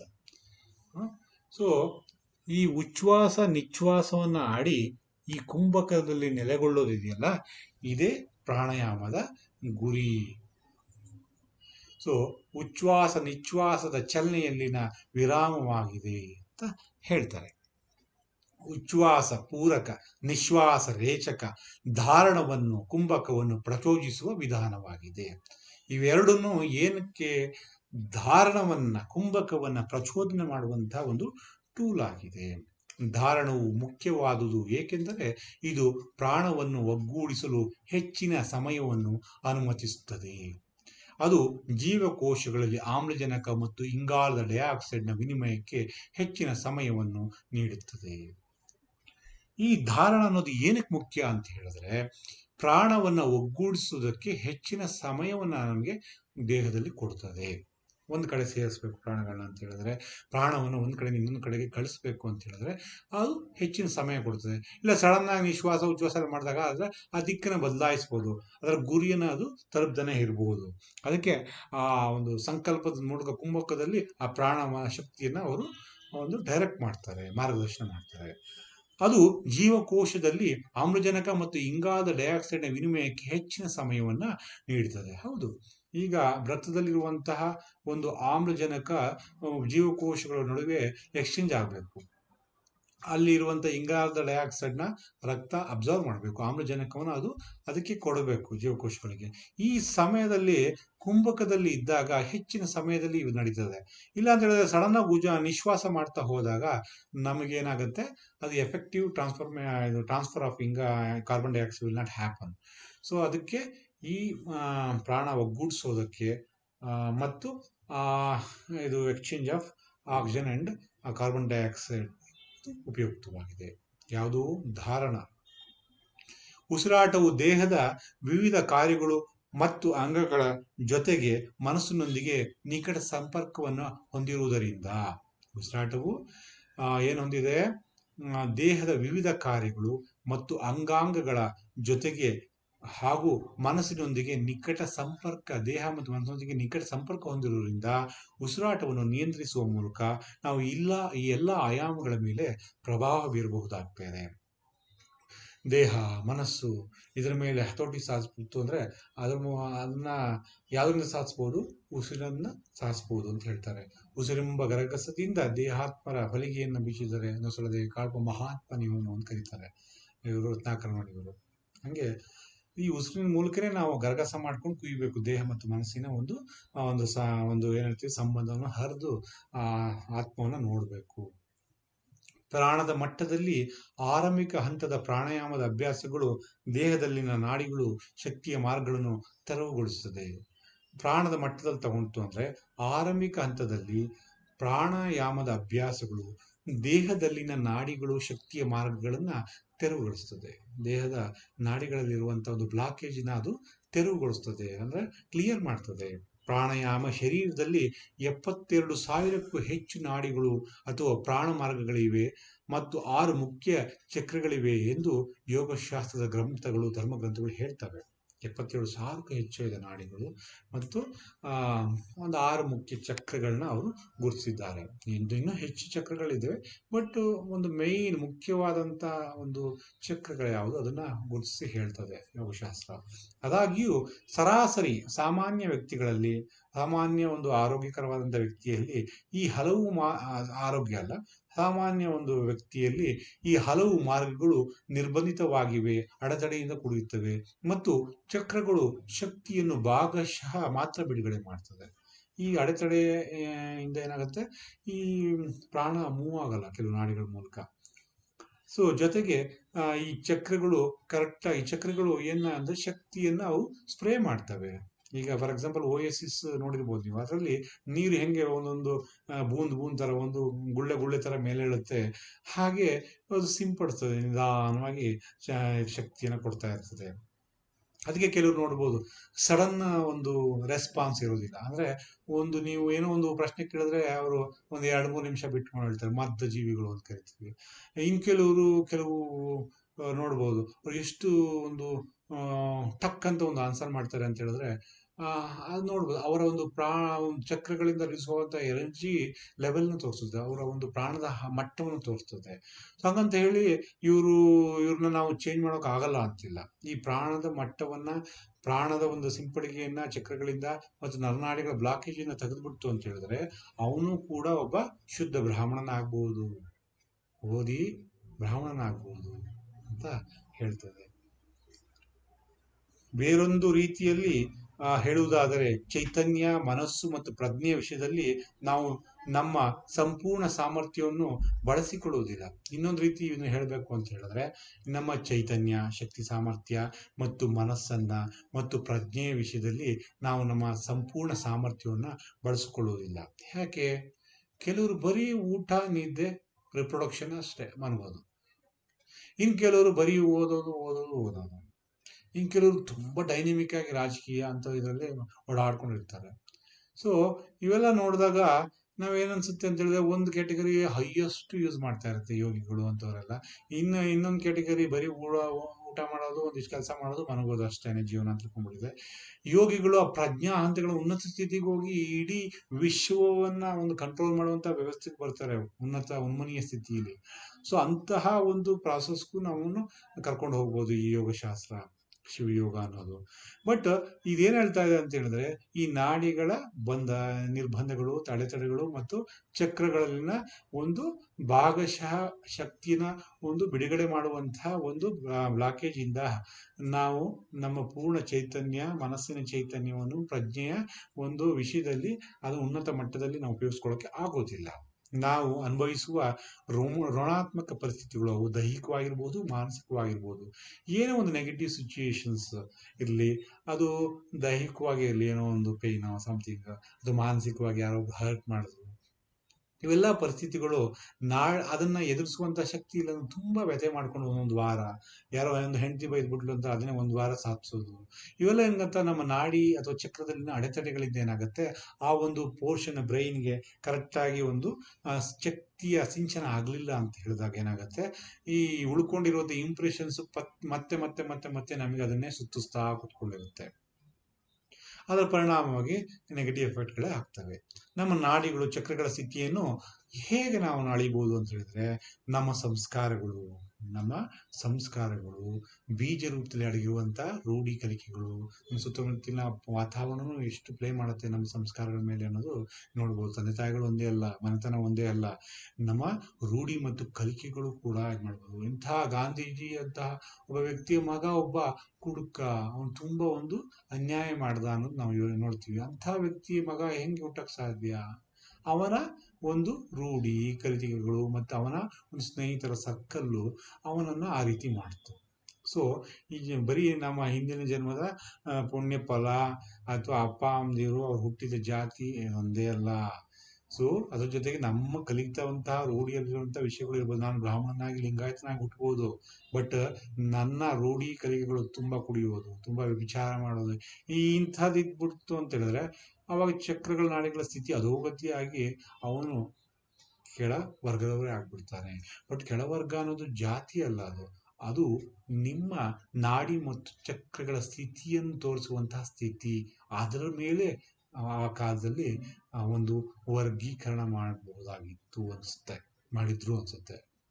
ಸೊ ಅದು ತಪ್ಪೇನೆ. ಸೊ ಆ ವ್ಯಕ್ತಿ ಹಂಗಂತ ಹೇಳ್ಬಿಟ್ಟು ಅವನ್ನ ಅದೇ ಒಂದು ಪಾಪಕೂಪದಲ್ಲೇ ಬಿಟ್ಬಿಡ್ತು ಅಂದ್ರೆ ಅದು ಒಂದು ಅನ್ಯಾಯನೇ ಆಗತ್ತೆ. ಸೊ ಅವನನ್ನ ಈ ರೀತಿ ಪ್ರಾಣಾಯಾಮ, ಇಂತಹ ಒಂದು ಶಿವಯೋಗ ಇದರ ಮೂಲಕ ಮೇಲೆತ್ತಬಹುದು ಅಂತಹ ಕ್ರಿಯೆಯನ್ನು ಬಸವಾದಿ ಶರಣರು ಮಾಡಿ ತೋರಿಸಿದ್ದಾರೆ. ಪ್ರಾಣಾಯಾಮ ಅಭ್ಯಾಸದಿಂದ ಶಕ್ತಿಯ ಪ್ರಾಣಾಯಾಮ ಜೊತೆಗೆ ಪುರುಷಾರ್ಥ, ಸ್ವಪ್ರಯತ್ನ ಮತ್ತು ಅನುಗ್ರಹದಿಂದಲೂ ವಿವರಿಸಬಹುದಾಗಿದೆ. ಬರೀ ಸಂಸ್ಕಾರ ನಮ್ಮ ರೂಢಿ ಕಲಿಕೆಗಳ ಮೂಲಕ ಅಲ್ಲ, ಪುರುಷಾರ್ಥ ನಮ್ಮ ಪ್ರಯತ್ನನೂ ಕೂಡ ಇರ್ಬೋದು. ಈಗ ಫಾರ್ ಎಕ್ಸಾಂಪಲ್ ನನ್ನ ಮನೆಯಲ್ಲಿ ನನಗೆಲ್ಲ ಗೊತ್ತಿರ್ಬೋದು, ಬಟ್ ನನ್ನ ಹೆಂಡತಿ ಮಕ್ಕಳು ಅದನ್ನು ಕಲೀಲಿಲ್ಲ ಅಂತ ಹೇಳಿದ್ರೆ, ಅವರ ಒಂದು ಪ್ರಯತ್ನ ಇಲ್ಲ ಅಂತ ಹೇಳಿದ್ರೆ ಆ ಪುರುಷ ಪ್ರಯತ್ನವೇ ಬೇಕೇ ಬೇಕು. ಆ ಪುರುಷ ಪ್ರಯತ್ನವನ್ನ ನಾವು ಇದು ಮಾಡಬೇಕು. ಅದನ್ನೇ ಪುರುಷ ಪ್ರಯತ್ನ ಭಕ್ತಿ ಅಂತ ಕರೀತಾರೆ ಬಸವಣ್ಣವರು. ಸ್ವಪ್ರಯತ್ನ ಅದು ಸ್ವಯಂ ಆಗಿರ್ಬೋದು ಅಥವಾ ತಂದೆ ತಾಯಿಗಳ ಪ್ರೇರಣೆಯಿಂದ ಒಂದು ಪ್ರಚೋದನೆಯಿಂದನೂ ಅವರು ಮಾಡಬಹುದು. ಅನುಗ್ರಹದಿಂದ ಜೊತೆಗೆ ಅವನ ಕಾರುಣ್ಯವೂ ಕೂಡ ಒಂದೊಂದು ಸಲ ನಡೀತದೆ. ಎಂಥ ಒಬ್ಬ ವಾಲ್ಮೀಕಿ ಅಂತ ಒಬ್ಬ ಖಡ್ಗ ಅವನು ಆ ರಾಮನಾಮವನ್ನ ಅದು ಹೇಳೋಕ್ ಬರ್ತಿಲ್ಲ, ಮರ ಮರ ಮರ ಅಂತ ಹೇಳಿ ರಾಮ ಅನ್ನೋದು ಅದು ಆಟೋಮೆಟಿಕ್ ಆಗಿ ಆಗತ್ತೆ ಅಂತ ಇವರು ನಾರದ ಮುನಿಗಳು ಅವನಿಗೆ ಮರ ಮರ ಅಂತ ಹೇಳ್ಕೊಟ್ರು. ಅದನ್ನೇ ಜಪಿಸಿ ಅವನ ಸ್ವಪ್ರಯತ್ನದಿಂದ ಮಾಡಿದ್ಕೆ ಅವನ ಅನುಗ್ರಹ ಪಡೆದ. ಆಮೇಲೆ ಎಂತಹ ಒಂದು ಗ್ರಂಥವನ್ನು ಬರೆದ ರಾಮಾಯಣ ಅನ್ನೋದು ನಿಮ್ಗೆ ಗೊತ್ತು. ಅದೇ ರೀತಿ ಬುದ್ಧನ ಕಾಲದಲ್ಲೂ ಒಬ್ರು ಬರ್ತಾರೆ, ಅಂಗುಲಿಮಾಲ ಅಂತ. ನೋಡಿ, ಬುದ್ಧನ ಒಂದು ಕಾರುಣ್ಯದಿಂದ, ಒಂದು ಅನುಗ್ರಹದಿಂದ ಅವನು ಯಾವ ರೀತಿ ಆಗ್ತಾನೆ. ಸೊ ಇದರಿಂದ ನೀವು ಒಬ್ಬ ವ್ಯಕ್ತಿ ಹೇಗಿರ್ತಾನೆ, ಅವನನ್ನ ಹೇಗೆ ಅವನ ನಾಡಿ ಮತ್ತು ಚಕ್ರದ ಸ್ಥಿತಿ ಮೇಲೆ ನೀವು ನೋಡ್ಬೋದು. ಹೆಂಗೆ ಅವನು ಆಡುವಂಥ ರೀತಿ, ಅವನು ನಡ್ಕೊಳ್ಳುವಂಥ ರೀತಿ, ಅವನ ರೂಢಿ ಕಲಿಕೆ, ಅವನಲ್ಲಿರುವಂಥ ನಾನು ಹಿಂಗೆ ಆಗಬೇಕು ಅಂತ ಪುರುಷಾರ್ಥದ ಮೂಲಕ, ಸ್ವಪ್ರಯತ್ನದ ಮೂಲಕ, ಅವನಿಗಿರುವಂಥ ಅನುಗ್ರಹದ ಮೂಲಕ. ಎಷ್ಟು ಕೆಳವರ್ಗದವ್ರು ಇರ್ಬೋದು, ಅವರು ಒಳ್ಳೆ ಗುರುವಿನ ಹತ್ರ ಬರ್ತಾರೆ. ಅದು ಹೇಗೆ ಬರ್ತಾರೆ ಅಂದರೆ ಅನುಗ್ರಹದಿಂದ ಬರ್ತಾರೆ. ಪ್ರಾಣಾಯಾಮ ಅಭ್ಯಾಸದಿಂದ ಶಕ್ತಿಯ ಪ್ರಾಣದ ಈ ಮಾರ್ಗಗಳು ಕ್ರಮೇಣ ಮುಕ್ತವಾಗ್ತದೆ. ಈ ಪ್ರಾಣಾಯಾಮ ಅಭ್ಯಾಸದಿಂದ ಏನಾಗುತ್ತೆ, ಈ ಮಾರ್ಗಗಳು, ರೂಟ್ಗಳ, ಈ ನಾಡಿಗಳ ಒಳಗಡೆ ಇರುವಂತಹ ಬ್ಲಾಕೇಜ್ಗಳು ಕ್ರಮೇಣವಾಗಿ ಮುಕ್ತವಾಗ್ತದೆ. ಸಡನ್ ಆಗಿ ಒಂದು ದಿವಸ ಪ್ರಾಣಾಯಾಮ ಮಾಡಿಬಿಟ್ರೆ ಅದು ಆಗಲ್ಲ. ಕಂಟಿನ್ಯೂಸ್ ಆಗಿ ಮಾಡ್ತಾ ನಿರಂತರವಾದಂಥ ಅಭ್ಯಾಸದಿಂದ ಅದೇನಾಗುತ್ತೆ, ಮುಕ್ತವಾಗುತ್ತೆ. ನಿರಂತರವಾದ ಶಿವಯೋಗದಿಂದಲೂ ಕೂಡ ಇದು ಮುಕ್ತವಾಗ್ತದೆ. ಇದರಿಂದ ಪ್ರಾಣವು ಅವುಗಳ ಮೂಲಕ ಸರಾಗವಾಗಿ ಚಲಿಸಬಹುದಾಗಿದೆ. ಉನ್ನತ ಮಟ್ಟದ ಅಭ್ಯಾಸವು ಪ್ರಾಣದ ಹರಿವಿನ ದಿಕ್ಕಿನಲ್ಲಿ ಪ್ರಭಾವ ಬೀರುತ್ತದೆ. Next higher level of pranayama practices will influence the direction of flow of ಪ್ರಾಣ. ಈ ಪ್ರಾಣದ ಹರಿವಿನ ದಿಕ್ಕನ್ನು ಬದಲಾಯಿಸ್ತದೆ, ಪ್ರಭಾವ ಬೀರ್ತದೆ.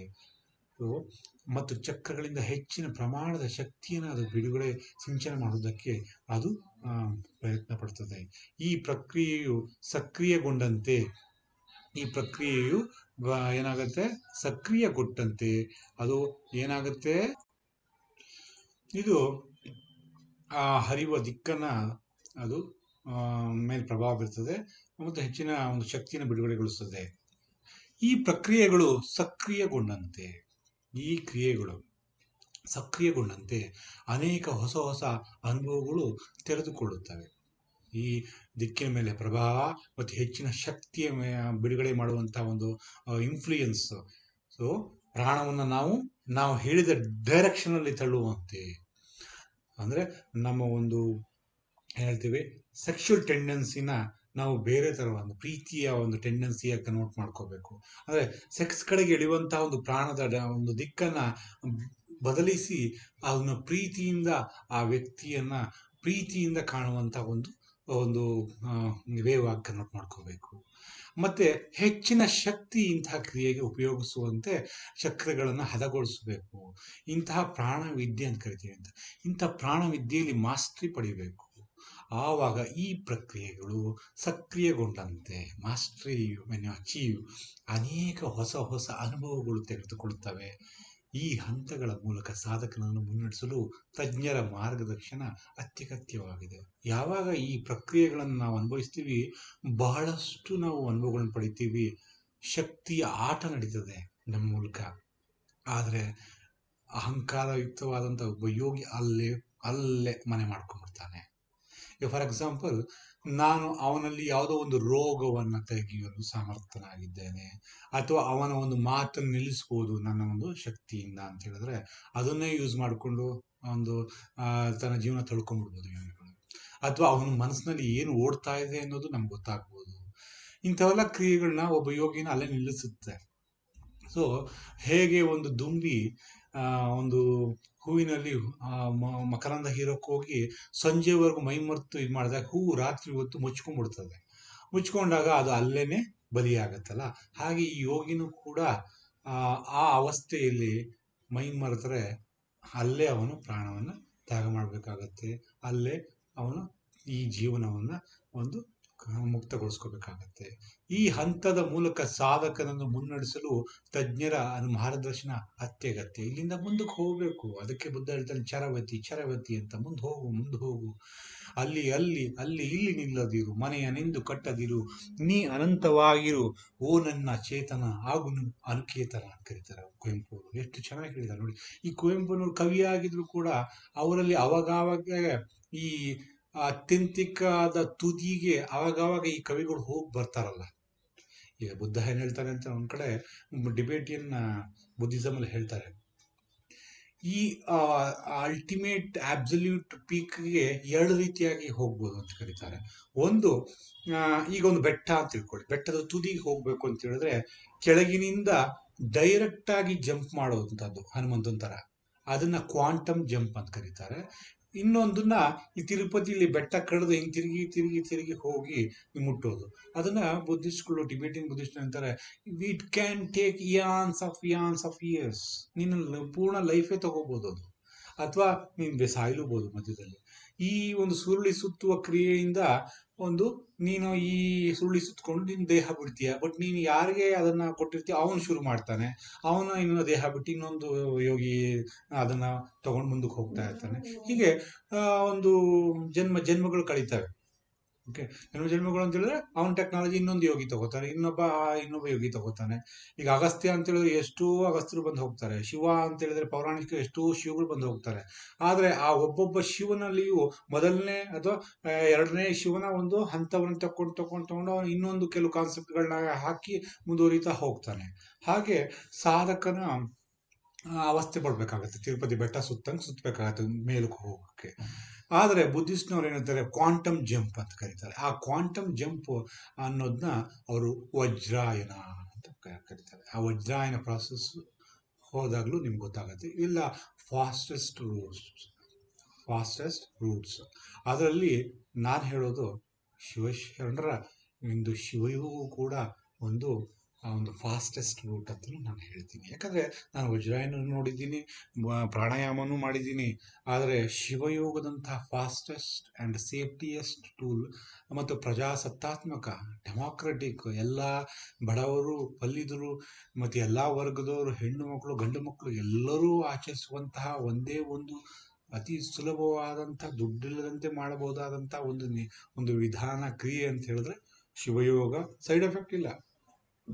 ಒಂದು 20 ರೂಪಾಯಿ 30 ರೂಪಾಯಿ ಲಿಂಗ ತಂದ್ಬಿಟ್ಟು ಗುರುವಿಂದ ದೀಕ್ಷೆ ಪಡ್ಕೊಂಡ್ಬಿಟ್ಟು ಕರೆಕ್ಟಾಗಿ ಮಂತ್ರೋಚ್ಚಾರ ಮಾಡಿ ಲಿಂಗದ ಮೇಲೆ ಕಣ್ಣಿಟ್ಟು ಮೈ ಮರೆತು ಬಿಟ್ರೆ ನದಿ ಬೆರೆಸೋದನ್ನ ಬೆರೆಸ್ಬಿಟ್ರೆ ಪ್ರಾಣಾಯಾಮದ ಈ ಪ್ರಾಣ ಅಪಾನದ ಒಂದು ಮರ್ಜಿಂಗ್ ಅಲ್ಲೇ ಆಗೋಗುತ್ತೆ. ಪ್ರಾಣಾಯಾಮ ಅನ್ನೋದು ಒಂದು ಆ ಕಾಲದ ಒಂದು ಯೋಗಿ ವಿಜ್ಞಾನಿಗಳ ಒಂದು ಪ್ರಾಸೆಸ್, ಆ ಕಾಲದ ಜನಗಳಿಗೋಸ್ಕರ. 12ನೇ ಶತಮಾನದ ಈ ಕಡೆಗೆ ಬಸವಾದಿ ಶರಣರು ಎಲ್ಲ ವರ್ಗದವರ ಎಲ್ಲ ರೀತಿಯ ಒಂದು ಕಂಡೀಷನ್ಲಿರುವಂತಹ ಅವರ ಸಂಸ್ಕಾರ ಇರುವಂತಹ ಜನಗಳಿಗೂ ಒಂದು ಸೂಟ್ ಆಗುವಂತಹ ಒಂದು ಮೆಥಡ್ ಯಾವುದು ಅಂತಂದ್ರೆ ಶಿವಯೋಗ ಅನ್ನೋದು ನನ್ನ ಅನಿಸಿಕೆ. ಇನ್ನು ಮುಂದೆ ಬರೋರು ಹೇಳ್ಬೋದು, ಇಲ್ಲ ಸರ್ ಇನ್ನೊಂದು ಮೆಥಡ್ ನಾನು ಕೊಡ್ತೀನಿ, ಮಾಡಿ. ಯಾವುದೋ ಒಂದು ವೇವ್ಸ್ ಕ್ರಿಯೇಟ್ ಮಾಡ್ತೀನಿ ಸರ್, ಎಲೆಕ್ಟ್ರೋಮ್ಯಾಗ್ನೆಟಿಕ್ ವೇವ್ಸ್. ಆ ಎಲೆಕ್ಟ್ರೋಮ್ಯಾಗ್ನೆಟಿಕ್ ವೇವ್ಸ್ ಮೂಲಕ ನಾನು ಆಜ್ಞಾ ಚಕ್ರವನ್ನು ನಾನೇನು ಮಾಡ್ತೀವಿ, ಒಂದು ಪ್ರೇರೇಪಣೆ ಮಾಡಿಬಿಟ್ಟು ನಾನು ಮಾಡ್ತೀನಿ ಅಂತ ಹೇಳ್ತಾರೆ, ಮಾಡಿ. ಬಟ್ ಅದರ ಸೈಡ್ ಎಫೆಕ್ಟ್ನ ಅವನು ಅರ್ಥಕೊಂಡು ಮಾಡಬೇಕು. ಸುಮ್ಮನೆ ಅದು ಇನ್ನೇನೋ ಸೈಡ್ ಎಫೆಕ್ಟ್ ಕೊಟ್ಬಿಟ್ಟು ಅವನು ಸಾಧಕನ ಹುಚ್ಚನ್ ಮಾಡೋದು, ಅಂಧಕನ ಮಾಡೋದು ಮಾಡಿದ್ರೆ ಅದು ಉಪಯುಕ್ತ ಅಲ್ಲ. ಬಟ್ ಬಸವಣ್ಣನವರು ಎಲ್ಲ ವೇದ ಉಪನಿಷತ್ತು ಎಲ್ಲವನ್ನೂ ಅರಿದು ಕುಡಿದಿದ್ದಾರೆ. ಅವರು ಕಾಶ್ಮೀರಿ ಶೈವಿಸಮ್ ಅನ್ನು ಬಲ್ಲವರು ಅಂತ. ಶಕ್ತಿ, ಶಿವ, ಇವೆಲ್ಲ ಕಾನ್ಸೆಪ್ಟ್ಸ್ಗಳು ಕಾಶ್ಮೀರಿ ಶೈವಿಸಮ್ ಅಂದೇ ಬಂದಿರುವಂಥದ್ದು. ಜ್ಞಾನ ತುಕಾರಾಮರ ಒಂದು ತತ್ವಗಳನ್ನು ತಿಳಿದಿದ್ದಾರೆ, ಭಕ್ತಿ ಮಾರ್ಗವನ್ನು ತಿಳಿದವರ, ವೇದಾಂತಿಗಳ ಒಂದು ಅದ್ವೈತವನ್ನು ತಿಳಿದಿದ್ದಾರೆ. ಸೊ ಇವೆರಡು ದೃಷ್ಟಿಗಳಿದೆಯಲ್ಲ, ಅದ್ವೈತ ಅಂತ ಹೇಳಿದ್ರೆ ಜ್ಞಾನ ಮಾರ್ಗ, ಜ್ಞಾನ ಮತ್ತು ಭಕ್ತಿಯನ್ನ ಒಂದು ಎರಡು ಕಣ್ಣು ದೃಷ್ಟಿಗಳಿದೆಯಲ್ಲ, ಈ ದೃಷ್ಟಿಕೋನವೇ ಒಂದು ಎಲ್ಲರಿಗೂ ಒಂದು ಸರಿ ಹೋಗಲ್ಲ. ಜ್ಞಾನ ಮಾರ್ಗ ಆ ಕಾಲದಲ್ಲಿ ಉನ್ನತ ಮಟ್ಟದಿಂದ ಬ್ರಾಹ್ಮಣರಿಗೆ ಮಾತ್ರ ಹೋಗ್ತಾ ಇತ್ತು. ಭಕ್ತಿ ಮಾರ್ಗ ಯಾರು ಹೃದಯವಂತರಿಗೆ ಮಾತ್ರ ಹೋಗ್ತಾ ಇತ್ತು. ಅಲ್ಲಪ್ಪ ನಂಗೆ ಭಕ್ತಿ ಜ್ಞಾನ ಮಧ್ಯದಲ್ಲಿ ನಿಂತಿದ್ದೀನಿ, ಶೆಟ್ರಿಗೆ ಭಕ್ತಿ ಹೇಳೋರೇನು ಬರ್ತಾ ಇರಲಿಲ್ಲ ಆ ಕಾಲದಲ್ಲಿ. ತುಂಬ ಕೆಲವು ವರ್ಗದ ಜನಕ್ಕೆ ಹೃದಯವಂತಿಕೆ ಇದೆ, ಅವ್ರಿಗೆ ಜ್ಞಾನ ಇಲ್ಲ. ಸೊ ಆ ಜ್ಞಾನ ಕಳೆದೆ ಕಲಿಯೋಕ್ಕೆ ಬಿಡ್ತಾ ಇರಲಿಲ್ಲ ಆ ಕಾಲದಲ್ಲಿ. ಎಲ್ಲ ಬ್ರಾಹ್ಮಣರು ತಪ್ಪು ಅಲ್ಲ, ಎಲ್ಲ ಲಿಂಗಾಯತ ತಪ್ಪು ಅಂತ ಹೇಳಲ್ಲ. ಇಲ್ಲಿ ಏನಾಗುತ್ತೆ, ಒಂದು ಪುರೋಹಿತಶಾಹಿ ಮತ್ತು ಅಧಿಕಾರಶಾಹಿಗಳ ಒಂದು ಕುತಂತ್ರ ಅಷ್ಟೇ. ಎಲ್ಲ ಜನರು ತಪ್ಪು ಅಂತ, ಎಲ್ಲದಕ್ಕೂ ಬ್ರಾಹ್ಮಣರೇ ಕಾರಣ ಅನ್ನೋದು ನಾನು ಒಪ್ಪಲ್ಲ. ನನಗೆ ಎಷ್ಟೋ ಗುರುಗಳು ಬ್ರಾಹ್ಮಣರೇ ಇದ್ರು. ಆದರೆ ಬ್ರಾಹ್ಮಣ ಮತ್ತು ಲಿಂಗಾಯತರಲ್ಲಿರುವಂತಹ ಅಧಿಕಾರಶಾಹಿಗಳು ಮತ್ತು ಪುರೋಹಿತಶಾಹಿಗಳ ತಪ್ಪಿನಿಂದ ಈ ಸಮಾಜ ವ್ಯವಸ್ಥೆ ಹದಗೆಟ್ಟಿದೆ ಅಂತ ನಾನು ಹೇಳಕ್ಕೆ ಇಷ್ಟಪಡ್ತೀನಿ. ಸೊ ಈಗಲೂ ಅದೇ ನಡೀತಾ ಇದೆ. ಸೊ ಅದನ್ನು ತಪ್ಪಿಸ್ಕೋಬೇಕು ಅಂದರೆ ಶಿವಯೋಗದ ಮೂಲಕ ಉನ್ನತ ಹಂತಕ್ಕೇರಿ ಇಂತಹ ಮನಸ್ಥಿತಿಯ ವಿಕಾರ ಮನಸ್ಸಿನ ಜನಗಳನ್ನು ಗುರುತಿಸಿ ಅವರನ್ನು ಸದೆಬಡಿಯಿರಿ, ಅಥವಾ ಅವರಿಂದ ದೂರ ಹೋಗಿರಿ, ಅಥವಾ ಅವರಿಂದ ಬೇರೆಯವರನ್ನು ದೂರ ಇಡುವಕ್ಕೆ ಸಹಾಯ ಮಾಡಿ, ಅವರ ಉನ್ನತ ಅವಸ್ಥೆಗೆ ಏರೋಕ್ಕೆ ಸಹಾಯ ಮಾಡಿ ಅಂತ ನನ್ನ ಒಂದು ವಿಜ್ಞಾಪನೆ. ಪ್ರಾಣಾಯಾಮವು ಅದ್ವಿತೀಯ ಯೋಗಾಭ್ಯಾಸ ಅಲ್ಲ. ನೋಡಿ ಹೇಳ್ತಾರೆ ನಿರಂಜನಾನಂದ ಸರಸ್ವತಿಯವರು, ಅದ್ವಿತೀಯ ಯೋಗಾಭ್ಯಾಸವಲ್ಲ ಎಂಬುದನ್ನು ನೆನಪಿಡಬೇಕು. ಅಷ್ಟಾಂಗ ಯೋಗದ ವ್ಯವಸ್ಥೆಯಲ್ಲಿ ನಿರಂತರ ಅಭ್ಯಾಸವಾದ ಯಮ ನಿಯಮ, ಅದು ಒಂದು ಪ್ರಾಸೆಸ್ ಬರುತ್ತೆ. ಯಮ ಅನ್ನೋದೊಂದು, ನಿಯಮ ಅನ್ನೋದೊಂದು ಪ್ರಾಸೆಸ್ಸು. ಷಟ್ಕರ್ಮಗಳು ಮತ್ತು ಆಸನಗಳು ಒಟ್ಟಿಗೆ ಸೇರಿಸ್ತಾರೆ. ಆಮೇಲೆ ಪ್ರಾಣಾಯಾಮವನ್ನು ಅನುಸರಿಸಿದರೆ, ಪ್ರಾಣಾಯಾಮ ಅದ್ವಿತೀಯ ಒಂದು ಯೋಗಾಭ್ಯಾಸ ಅಲ್ಲ, ಅದೇ ಫೈನಲ್ ಅಲ್ಲ ರೀ. ಅಷ್ಟಾಂಗ ಯೋಗದಲ್ಲಿ ಒಂದು ಭಾಗ. ಅಷ್ಟಾಂಗದಲ್ಲಿ ಯಮ ನಿಯಮ, ಆಸನ, ಪ್ರಾಣಾಯಾಮ, ಪ್ರತ್ಯಾಹಾರ, ಧಾರಣ, ಧ್ಯಾನ, ಸಮಾಧಿ ಅಂತ ಒಂದು 8 ಪ್ರಾಸೆಸ್ಗಳನ್ನ ಹೇಳ್ತಾರೆ, ಮೆಥಡ್ಸ್ಗಳನ್ನ ಹೇಳ್ತಾರೆ. ಈ ಅಭ್ಯಾಸ ಪ್ರಾಣಾಯಾಮ ಏನಂತ ಹೇಳುತ್ತೆ, ನಿರಂತರ ಅಭ್ಯಾಸಗಳಾದ ಕಂಟಿನ್ಯೂಸ್ ಮಾಡ್ತಾರೆ. ಯಮ ನಿಯಮ ಒಂದು ಕಟ್ಟುಪಾಡುಗಳನ್ನ, ಬೆಳಿಗ್ಗೆ ಇಷ್ಟೊತ್ತು ಕೇಳಬೇಕು, ಸಂಧ್ಯಾವಂದನೆ ಮಾಡಬೇಕು, ಈ ಆಚಾರ ಮಾಡಬೇಕು, ಈ ವಿಚಾರ, ಈ ಮಂತ್ರ ಹೇಳಬೇಕು, ಈ ಯಮ ನಿಯಮಗಳನ್ನ ಮಾಡ್ತಾರೆ. ಅದು ನಿರಂತರ. ಕೆಲವರು ಇದನ್ನ ಮಾಡೇ ಎಸ್ಕೇಪ್ ಆಗ್ಬಿಡ್ತಾರೆ, ಇದೆಲ್ಲ ಮಾಡೋಕ್ಕಾಗಲ್ಲಪ್ಪ ನನ್ನ ಕೈಲಿ ಅಂತ. ಷಟ್ಕರ್ಮಗಳು ಅದನ್ನು ಹಠಯೋಗದಲ್ಲಿ ಬರ್ತದೆ. ನೇತಿ, ದೌತಿ, ಮೂಗಿಗೆ ಇದು ಹಾಕ್ಕೊಂಡು ಎಳಿಯೋದು, ನೀರು ಹಾಕೊಂಡು ಕ್ಲೀನ್ ಮಾಡ್ಕೊಳ್ಳೋದು, ಈ ಥರ ಷಟ್ಕರ್ಮಗಳು ಮತ್ತು ಆಸನಗಳು ಬರ್ತವೆ. ಪ್ರಾಣಾಯಾಮ, ಯೋಗ, ಸೂರ್ಯ ನಮಸ್ಕಾರಗಳು, ಆಸನಗಳು. ಸೊ ಇವೆಲ್ಲ ನಿರಂತರ ಅಭ್ಯಾಸಗಳು. ಯಾವುದು? ಯಮ ನಿಯಮ, ಷಟ್ಕರ್ಮ ಮತ್ತು ಆಸನ ಒಟ್ಟಿಗೆ ಸೇರಿಸ್ಬಿಡ್ತೀವಿ, ಯಾಕಂದ್ರೆ ಕರ್ಮಗಳು, ಅದು ಆಸನಗಳು ಆಚರಣೆಗೆ ಬರ್ತವೆ. ಈ ಮೂರನ್ನು ಸೇರಿಸ್ತಾರೆ. ಈ ಮೂರನ್ನ ಪ್ರಾಣಾಯಾಮ ಅನುಸರಿಸಿದೆ ಅಂದರೆ ಈ 3 ಆದ್ಮೇಲೆ ಪ್ರಾಣಾಯಾಮ ಬರ್ತದೆ. ಸೊ ಇಲ್ಲಿ ನೋಡ್ಬೋದು ನೀವು, ನನ್ನ ಪ್ರಾಣಾಯಾಮದ ಅಷ್ಟಾಂಗ ಯೋಗದ ಇದನ್ನು ಹಾಕಿದ್ದೀನಿ. ಇಂಗ್ಲೀಷಲ್ಲೇ ಇದೆ, ಬರೆಯೋಕ್ಕೆ ತುಂಬ ಟೈಮ್ ಆಯಿತು. ಸೊ ನೀವು ಬರ್ಕೊಂಬಿಡಿ ಪ್ರಿಂಟ್ಔಟ್ ತಗೊಂಡು. ಯಮ ನಿಯಮ ಅನ್ನೋದು ಬುಡ. ನೋಡಿ, ಒಂದು ಗಿಡ ಅಂತ ತಗೊಂಡ್ರೆ 2 ಬುಡ ಇದೆ. ಸೆಲ್ಫ್ ಸ್ಟಡಿ, ಡೆಡಿಕೇಶನ್, ಡಿಸಿಪ್ಲಿನ್ ಅನ್ನೋ ಒಂದು ಬೀಜ ಬಂತು ಅಂತ ಹೇಳಿದ್ರೆ, ಭಕ್ತಿ, ಒಂದು ಶ್ರದ್ಧಾ, ನಿಷ್ಠೆ, ಭಕ್ತಿ ಅಂತ ಬಂದ್ಬಿಡ್ತು ಅಂತ ಹೇಳಿದ್ರೆ, ಟಕ್ ಅಂತ ಶಿಷ್ಯ ಶುರು ಮಾಡ್ತಾನೆ. ಏನು? Self restraint. ಅದರಲ್ಲಿ ಸ್ಪಿರಿಚುವಲ್ ಕಂಡಕ್ಟು, ಗುಡ್ ಥಿಂಗ್, ನಾನ್ ಗುಡ್ ಥಿಂಗ್ ಥ್ರೋ ಮಾಡೋದು, ನಾನ್ ಥೆಫ್ಟ್, ಮತ್ತು ಟ್ರೂತ್ಫುಲ್ನೆಸ್ಸು, ಏನು ನೋ ಇಂಜುರಿ ಸಮಥಿಂಗ್, ಅದು ಸತ್ಯಸಂಧನ ಆಗಿರೋದು, ಒಳ್ಳೆ ಕೆಲಸನೇ ಮಾಡೋದು, ಸ್ಪಿರಿಚುವಲ್ ಆಸ್ಪೆಕ್ಟ್ನೇ ಮಾಡ್ತಾ ಇರೋದು, ಕಳ್ತನ ಮಾಡೋದು, ಕಳಪೆ ಕೊಡಬೇಡ, ಹುಸಿಯನೇ ಬೇಡ, ಆ ಥರ ಯಮ ಬರ್ತದೆ. ಆಮೇಲೆ ನಿಯಮಗಳು ಏನದು, ಪ್ಯೂರಿಟಿ, ಶುದ್ಧತೆ, ಕಂಟೈನ್ಮೆಂಟು ಆ್ಯಂಡ್ ಆಸ್ಟಿಟಿ, ತಪಶ್ಚರ್ಯ ಮಾಡೋದು, ಸೆಲ್ಫ್ ಸ್ಟಡಿ, ಅಧ್ಯಯನ ಮಾಡೋದು, ಆಮೇಲೆ ಡೆಡಿಕೇಶನ್ಸ್, ಸರೆಂಡರ್ ಆಗೋದು, ಇದು ಯಮ ಮತ್ತು ನಿಯಮಗಳು ಬರ್ತವೆ. ನೆಕ್ಸ್ಟು ಆಸನಗಳು ಬರ್ತವೆ. ಕಂಟ್ರೋಲ್ ಆಫ್ ಬಾಡಿನ ಕಂಟ್ರೋಲ್ ಮಾಡೋದು. ಯಾಕಂದರೆ ನಾವೀಗ ಕೂತ್ಕೋಬೇಕು ಅಂದರೆ ಚಕ್ಕಪಕ್ಕಲ ಹಾಕ್ಕೊಂಡು ಅದನ್ನು ಏನಂತ ಕರಿತೀವಿ, ಕಾಲು ಮೇಲೆ ಕಾಲು ಇಟ್ಕೊಂಡು ಕೂತ್ಕೋತೀವಲ್ಲ, ಸೊ ಅದನ್ನು ಹಾಕ್ಕೊಂಡು ಮಾಡಬೇಕಾದ್ರೆ ಆಮೇಲೆ ಕೈಯನ್ನು ಹೀಗೆ ಇಟ್ಕೋಬೇಕು. ಆವಾಗ ನಮ್ಮ ಒಂದು ಬಾಡಿ ಸಪೋರ್ಟ್ ಮಾಡಲ್ಲ. ಅಯ್ಯೋ ಇಲ್ಲಿ ಪೈನ್ ಆಗುತ್ತೆ, ಕಾಲನ್ನ ಚಕಪಕ್ಲ ಹಾಕೊಂಡು ಕೂತಾಗ ಅದು ಪೈನ್ ಆಗ್ತಾ ಇದೆ, ಇಲ್ಲಿ ಮಂಡಿ ನೋವ್ತಾ ಇದೆ, ಅಲ್ಲಿ ನೋವ್ತಾ ಇದೆ, ನನ್ನ ಕಾಲು ಪೈನ್ ಇದೆ, ನನಗೆ ಆಪ್ರೇಷನ್ ಆಗಿದೆ, ಇವೆಲ್ಲ ಹೇಳ್ತೀವಿ. ಈ ಆಸನಗಳು ಮಾಡಿದಾಗ ಅದು ಈಸಿಯಾಗಿ ಬೆಂಡ್ ಆಗಕ್ಕೆ ಶುರು ಆಗುತ್ತೆ. ಅಂದರೆ ದೇಹವನ್ನು ಒಂದು ಕಂಟ್ರೋಲ್ ಮಾಡುವಂತಹ ಶಕ್ತಿ ಮೇಲೆ ನಾವು ಒಂದು ನಿಯಂತ್ರಣ ಪಡಿತೀವಿ ಆಸನದಲ್ಲಿ. ಆಮೇಲೆ ನೆಕ್ಸ್ಟ್ ಬರುವಂಥದ್ದು ಪ್ರಾಣಾಯಾಮ, ಕಂಟ್ರೋಲ್ ಆಫ್ ಬ್ರೆತ್. ಈಗ ಬ್ರೆತ್ ಮೂಲಕ, ಈಗ ಫಾರ್ ಎಕ್ಸಾಂಪಲ್ ನೋಡ್ಬೇಕಾದ್ರೆ ಎಲ್ಲ ಮನಸ್ಸು ಓಡೋಗುತ್ತೆ, ಉಸಿರಾಟನ ಡಲ್ ಮಾಡ್ಬಿಡ್ತೀವಿ, ಇನ್ನೇನು ಯೋಚನೆ ಮೇಲೆ ನುಕ್ಕೊಂಡ್ಬಿಡ್ತೀವಿ, ಯಾರೋ ಬೈದ್ರು ಅದ್ರ ಬಗ್ಗೆ ಚಿಂತೆ ಮಾಡ್ತೀವಿ. ಇದನ್ನೆಲ್ಲ ಯಾವ ರೀತಿ ಉಸಿರಾಟದ ಮೂಲಕ ನಾವು ನಿಯಂತ್ರಣಕ್ಕೆ ತಗೋತೀವಿ, ಪ್ರಾಣಾಯಾಮ. ಸೊ ಈ ಪ್ರಾಣಾಯಾಮ ಅನ್ನೋದು ಈ ಮೂರರ ಮುಂದಿನ ಒಂದು ಭಾಗವಾಗಿದೆ ನೋಡಿ. ಯಮ, ನಿಯಮ ಮತ್ತು ಆಸನ, ಈ ಮೂರು ಪ್ರಾಣಾಯಾಮ ಈ ಮೂರನ್ನ ಅನುಸರಿಸುತ್ತೆ. ದಪ್ಪ ಆಯ್ತು ಅನ್ಸುತ್ತೆ.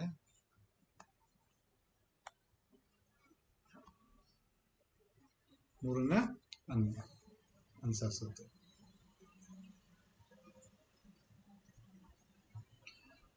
ನೆಕ್ಸ್ಟು ಅನಂತರದಲ್ಲಿ ಬರುವ ಪ್ರತ್ಯಾಹಾರ, ಧಾರಣ, ಧ್ಯಾನ ಮತ್ತು ಸಮಾಧಿಗಳು ಪ್ರಾಣಾಯಾಮವನ್ನು ಅನುಸರಿಸುತ್ತವೆ. ಸ್ಥೂಲದಿಂದ ಸೂಕ್ಷ್ಮಕ್ಕೆ, ಅನ್ನಮಯ ಕೋಶದಿಂದ ಆನಂದಮಯ ಕೋಶದೆಡೆಗೆ ಸಮತೋಲನದ ಅನುಕ್ರಮವಾದ ಚಲನೆಯೇ ಇದರ ಗುರಿ ಅಂತ ಹೇಳ್ತಾರೆ. ಸೊ ನಂತರ ಬರುವಂತಹ ಈ ಯಾವುದು ಪ್ರತ್ಯಾಹಾರ ಮತ್ತೆ ಧಾರಣ, ಧ್ಯಾನ, ಸಮಾಧಿ. ಪ್ರತ್ಯಾಹಾರ, ನೆಕ್ಸ್ಟು ಧಾರಣ, ನೆಕ್ಸ್ಟು ಧ್ಯಾನ, ನೆಕ್ಸ್ಟು ಸಮಾಧಿ. ಇದು ಪ್ರಾಣಾಯಾಮವನ್ನು ಅನುಸರಿಸುತ್ತೆ. ಇದು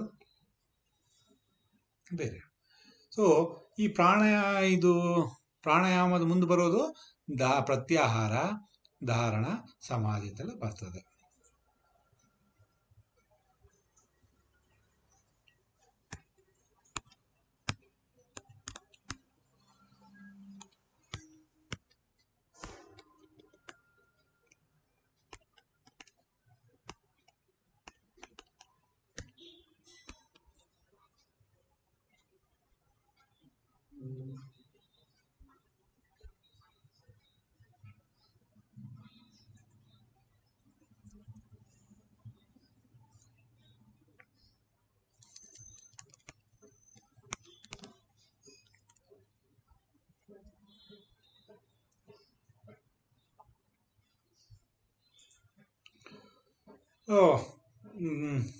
ಪ್ರತ್ಯಾಹಾರ, ಧಾರಣ, ಧ್ಯಾನ ಮತ್ತು ಸಮಾಧಿಗಳು ಪ್ರಾಣಾಯಾಮವನ್ನು ಅನುಸರಿಸ್ತವೆ ಅನ್ನೋದು ಗೊತ್ತಾಯಿತು.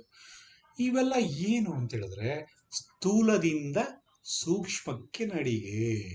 ಏನಿರೋದು ಇವೆಲ್ಲ ಏನಿರೋದು ಸ್ಥೂಲದಿಂದ. ಎಲ್ಲಿಂದ ಶುರು ಆಗುತ್ತೆ?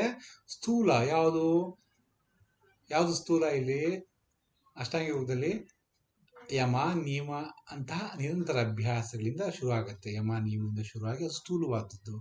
ಅದರಿಂದ ಮೇಲೆ ಏರ್ಕೊಂಡು ಹೋಗಿ ಸೂಕ್ಷ್ಮವಾದ ಸಮಾಧಿ ಸ್ಥಿತಿಗೆ ಏರೋದು. ಅಂದರೆ ಅನ್ನಮಯ ಕೋಶದಿಂದ ಆನಂದಮಯ ಕೋಶದೆಡೆಗೆ ಸಮತೋಲನದ ಮತ್ತು ಅನುಕ್ರಮವಾದ ಚಲನೆಯೇ ಇದರ ಗುರಿ. ಹಠಯೋಗ ಪ್ರದೀಪಿಕೆಯಲ್ಲಿ ಈ ರೀತಿ ಹೇಳ್ತಾರೆ: ರಾಜಯೋಗದಲ್ಲಿ ಯಶಸ್ಸನ್ನು ಪಡೆಯುವವರೆಗೂ ಆಸನಗಳು, ವಿವಿಧ ರೀತಿಯ ಕುಂಭಕ ಮತ್ತು ಇತರ ವಿವಿಧ ಪ್ರಕಾಶಮಾನವಾದ ವಿಧಾನಗಳನ್ನು ಹಠಯೋಗ ಪದ್ಧತಿಯಲ್ಲಿಯೇ ಅಭ್ಯಾಸ ಮಾಡಬೇಕು. ರಾಜಯೋಗ ಅಂತಂದ್ರೆ ಸಮಾಧಿ ಸ್ಥಿತಿ. ರಾಜಯೋಗ ಅಂತ ಹೇಳಿದ್ರೆ ಸಮಾಧಿ ಸ್ಥಿತಿ. ಆ ಸ್ಥಿತಿಯನ್ನು ತಲುಪುವವರೆಗೂ ಇಡ ಮತ್ತು ಪಿಂಗಳ ಒಂದು ನಾಡಿಗಳ ಒಂದು ಸಂಯೋಗ ಆಗಬೇಕು ರಾಜಯೋಗದಲ್ಲಿ. ಅಲ್ಲಿವರೆಗೂ ನಾವು ಸಾಧನೆ ಮಾಡಬೇಕು. ವಿವಿಧ ರೀತಿಯ ಕುಂಭಕಗಳನ್ನ ಪ್ರಾಣಾಯಾಮಗಳನ್ನ ಮಾಡಬೇಕು. ವಿವಿಧ ಬಗೆಯಾದಂಥ ವಿಧಾನಗಳು ಹಠಯೋಗದಲ್ಲಿ ಹೇಳುತ್ತದಲ್ಲ, ಅಂಥದ್ದನ್ನೆಲ್ಲ ನಾವು ಅನುಸರಿಸಬೇಕು. ಆವಾಗ ನಮಗೆ ರಾಜಯೋಗ ಸಮಾಧಿ ಸ್ಥಿತಿ ತೋರಿಸುತ್ತದೆ ಅಂತ ಹೇಳ್ತಾರೆ. ಈ ಸಂದರ್ಭದಲ್ಲಿ ಪ್ರಾಣಾಯಾಮದ ಉದ್ದೇಶವು ಪ್ರತ್ಯಾಹಾರದಲ್ಲಿ ಪರಿಪೂರ್ಣತೆಯನ್ನು ಹೊಂದುವುದು. ಈ ಕಾಂಟೆಕ್ಸ್ಟ್ ಅಲ್ಲಿ ನಾವು ಪ್ರಾಣಾಯಾಮದ ಉದ್ದೇಶ ಪ್ರತ್ಯಾಹಾರದಲ್ಲಿ ಪರಿಪೂರ್ಣತೆಯನ್ನು ಪಡೆಯುವುದಾಗಿದೆ.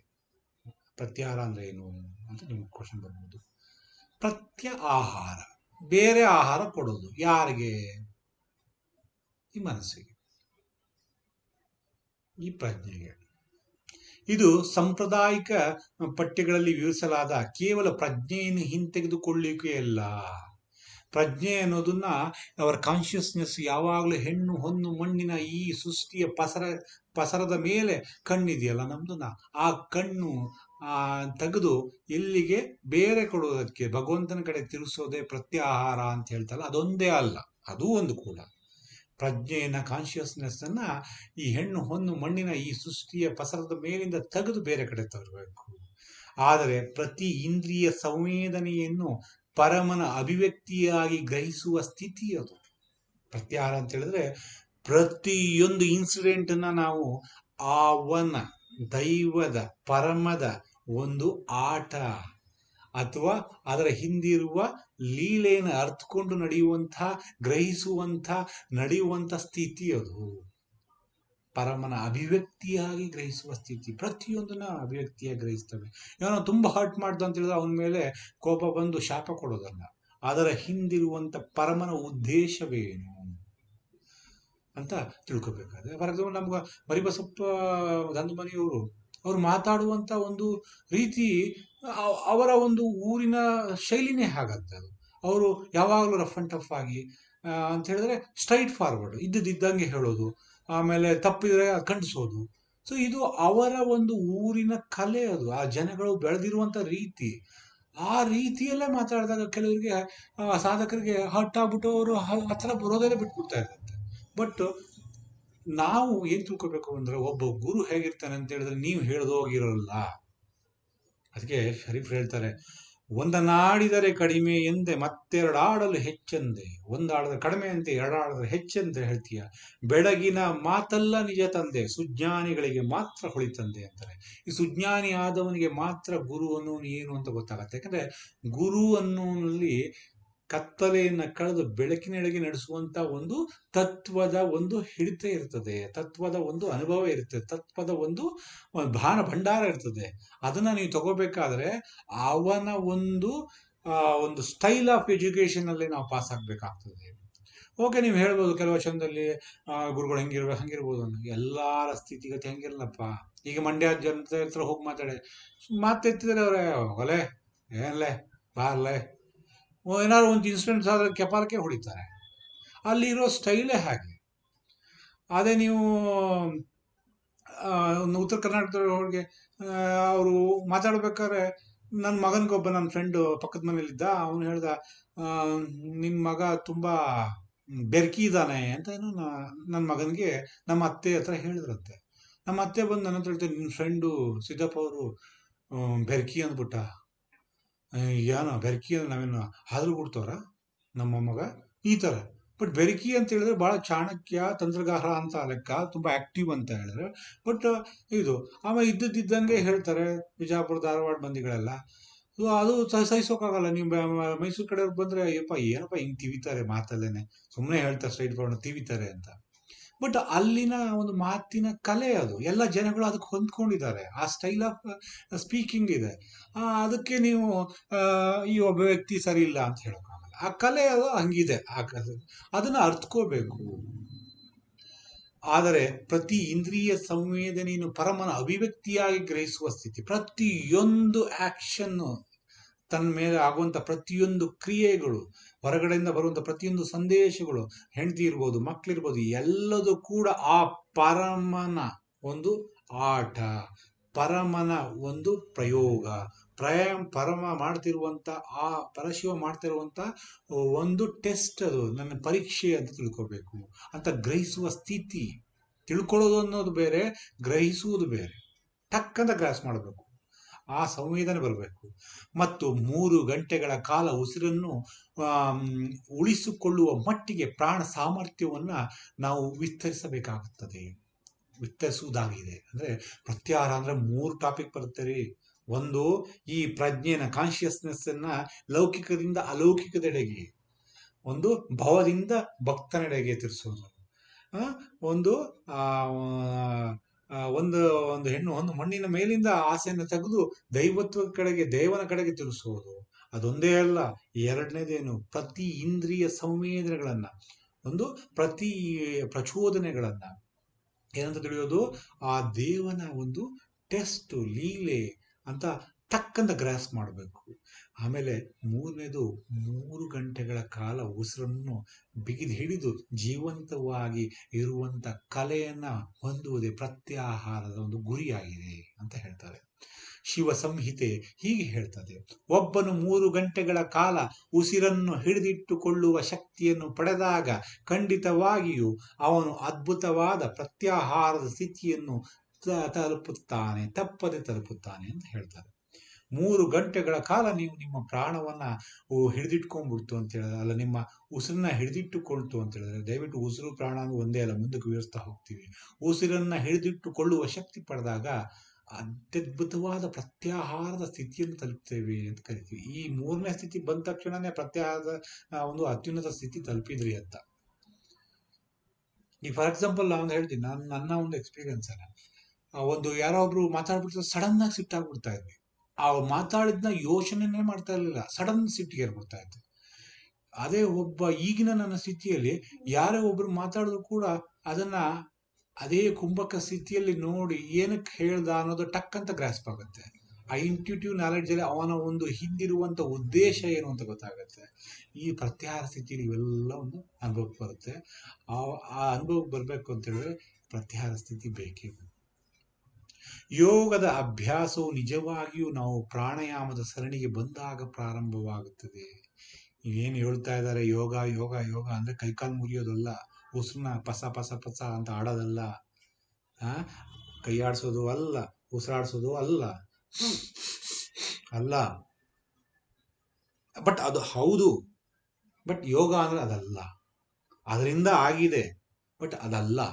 ಯೋಗ ಅಂತ ಹೇಳಿದ್ರೆ ಶುರುವಾಗೋದು ಪ್ರಾಣಾಯಾಮ ಸರಣಿ ಬಂದಾಗ ಮಾತ್ರ. ಪ್ರಾಣಾಯಾಮ ಅನ್ನೋದು ಒಂದು ಸರಣಿ, ಅದು ಎಲ್ಲಿಗೆ ಬರುತ್ತೆ, ಯಮ ನಿಯಮ ಆಸನ ಆದ್ಮೇಲೆ ಪ್ರಾಣಾಯಾಮ ಬರುತ್ತೆ. ಅಲ್ಲಿಗೆ ಬಂದ ಮೇಲೆ ನಮ್ಗೆ ಶುರು ಆಗುತ್ತೆ. ಅದಕ್ಕೆ ಯಮ ನಿಯಮ ಷಟ್ಕರ್ಮ ಆಸನಗಳನ್ನ ಪ್ರಾಣಾಯಾಮಗಳನ್ನ ಪೂರ್ವ ಅಂತ ಕರೆದ್ರೆ, ಇದು ಉತ್ತರ ಅಂತ ಕರಿತೀವಿ. ಯಾವ್ದನ್ನ ಅಲ್ಲಿಂದ ಮುಂದಕ್ಕೆ ಬರೋದ, ಅದನ್ನ ಮುಂದೆ ಹೇಳ್ತೀನಿ, ಅದು ಒಂದ್ ಕಡೆ ಬಂದಾಗ.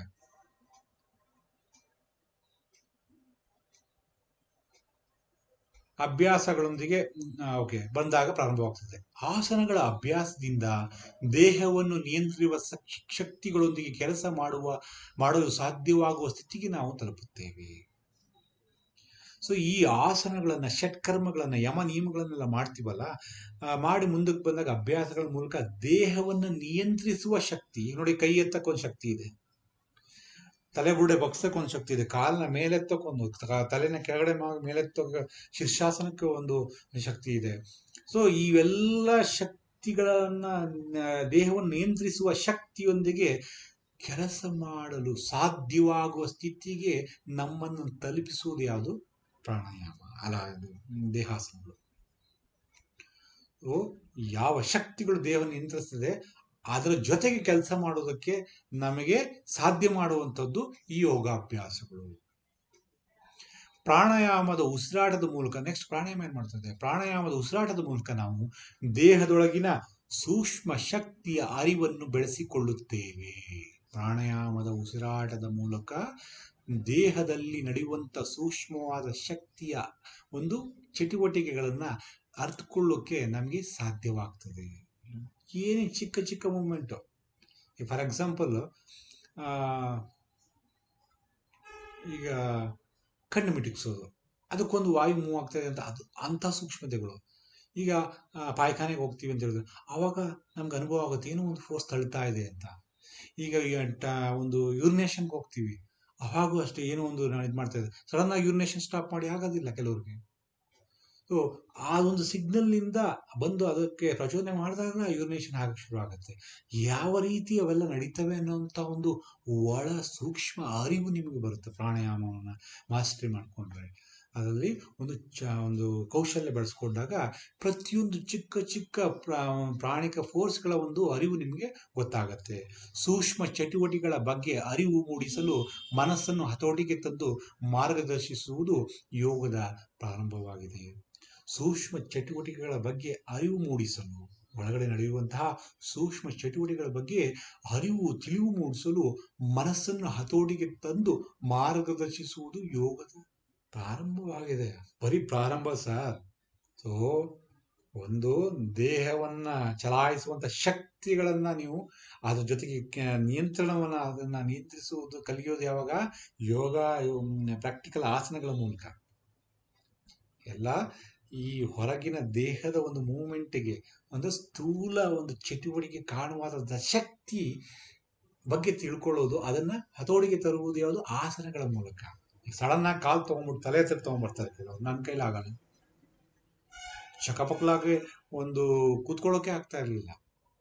ಸಿದ್ಧಾಸನ, ಅಖಿಲಾಸನ ಇಂಥವೆಲ್ಲ ಕೂತ್ಕೋಬೇಕು ಅಂತ ಹೇಳಿದ್ರೆ ನಮಗೆ ಕಂಟ್ರೋಲ್ ಬರಬೇಕು ಇದ್ರ ಮೇಲೆ, ದೇಹದ ಮೇಲೆ. ಆ ದೇಹದ ಆ ಶಕ್ತಿನ ಮೇಲೆ ನಮ್ಗೆ ಕಂಟ್ರೋಲ್ ಬರಬೇಕು. ಅದು ಬರೋದು ಯಾವಾಗ? ದೇಹ ಅಭ್ಯಾಸದ ಮೂಲಕ, ಫಿಸಿಕಲ್ ಎಕ್ಸಸೈಸ್. ಅದು ಪ್ರಾಣಾಯಾಮದ ಮೂಲಕ ಏನಾಗುತ್ತೆ? ಉಸಿರಾಟದ ಮೂಲಕ ನಾವು ಏನ್ ಮಾಡಬೇಕು? ಒಂದು ಕುಂಭಕದಲ್ಲಿ ಒಳಗಡೆ ನಡೆಯುವಂತಹ ಒಂದು ಸೂಕ್ಷ್ಮ ಶಕ್ತಿಯ ಒಂದು ಸಂಚಲನವನ್ನ ನಾವು ತಿಳ್ಕೋಬೇಕು.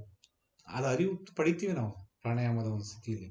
ಅದು ಪ್ರಾಣಾಯಾಮ ಬರೀ ಉಸಿರಾಡ್ತಾವೆ ಜೋರಾಗಿ ಅಂತ ಮಾಡಿದ್ರೆ ಅದು ಬರಲ್ಲ. ಆ ಶ್ವಾಸ ನಿಶ್ವಾಸದ ಒಂದು ಕ್ರಮ, ಒಂದು ಅವ್ರು ಹೇಳುವಂಥ ಕ್ರಮದಲ್ಲಿ ಆಟ ಆಡ್ತಾ ಸುಸ್ತಾಗ ಕುಂಭಕಕ್ಕೆ ಬರ್ತೀವಿ. ಕುಂಭಕನ ಎಕ್ಸ್ಪ್ಯಾಂಡ್ ಮಾಡ್ತಾರೆ. 1 7 1 4 3 1 7 ಅಲ್ಲ 1 4 7 1 4 1 1 4 2 ಈ ಥರ ಎಲ್ಲ ಆಟಗಳನ್ನ ಆಡಿ ಲಾಸ್ಟ್ ಈ 4ನ ಇನ್ಕ್ರೀಸ್ ಮಾಡ್ತಾರೆ. 1 7 1 1 7 2 1 7 3 ಅಂದರೆ ಉಚ್ಛ್ವಾಸ, ಕುಂಭಕ, ನಿಶ್ವಾಸ. ಇದು ಮಾಡಿ ಈ 7 ಸೆಕೆಂಡ್ಸ್ ನಿಲ್ಲಿಸ್ತೀರಾ, 7 ಮಿನಿಟ್ಸ್ ನಿಲ್ಲಿಸ್ತೀರಾ, 3 hours ನಿಲ್ಲಿಸ್ತೀರಾ ಅಂದಾಗ ಅವಾಗ ನಿಮ್ಗೆ ಇನ್ಸೈಡ್ ನಡೆಯುವಂತಹ ಸೂಕ್ಷ್ಮವಾದ ಒಂದು ಶಕ್ತಿಗಳ ಒಂದು ಆಟಗಳು, ಮೂಮೆಂಟ್ಗಳು, ಚಲನೆಗಳು ನಿಮ್ಗೆ ಗೊತ್ತಾಗತ್ತೆ.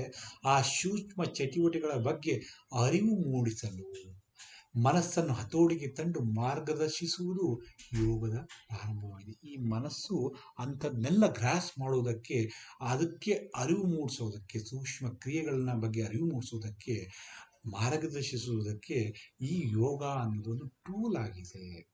ಪ್ರಾಣ ಮತ್ತು ಪ್ರಾಣಾಯಾಮದ ತತ್ವದ ಬಗ್ಗೆ ಮುಂದಿನ ಒಂದು ಸರಣಿಯಲ್ಲಿ ಮಾತಾಡ್ತೀನಿ. ದಯವಿಟ್ಟು ಸಂಪೂರ್ಣವಾಗಿ ಕೇಳಿ. ಏನೇ ಪ್ರಶ್ನೆಗಳಿದ್ದರೂ ಕೇಳಬಹುದು. ಸೋಷಿಯಲ್ ಮೀಡಿಯಾ ಇದೆ, ವಾಟ್ಸಪ್ ಗ್ರೂಪಲ್ಲಿ ನಾನು ಹಾಕ್ತಾ ಇರ್ತೀನಿ. ಇವೆಲ್ಲ ಇಷ್ಟೊಂದು ಕಷ್ಟಪಡ್ತಾ ಇರೋದು ಏನಕ್ಕೆ? ನನ್ನ ಒಂದು ಇದು ಅಥವಾ ನಮ್ಮ ಗುರುಗಳ ಒಂದು ಹೆಸರು ಮುಂದೆ ಮಾಡೋಕ್ಕಲ್ಲ ನಾವು ಮಾಡ್ತಾ ಇರೋದು.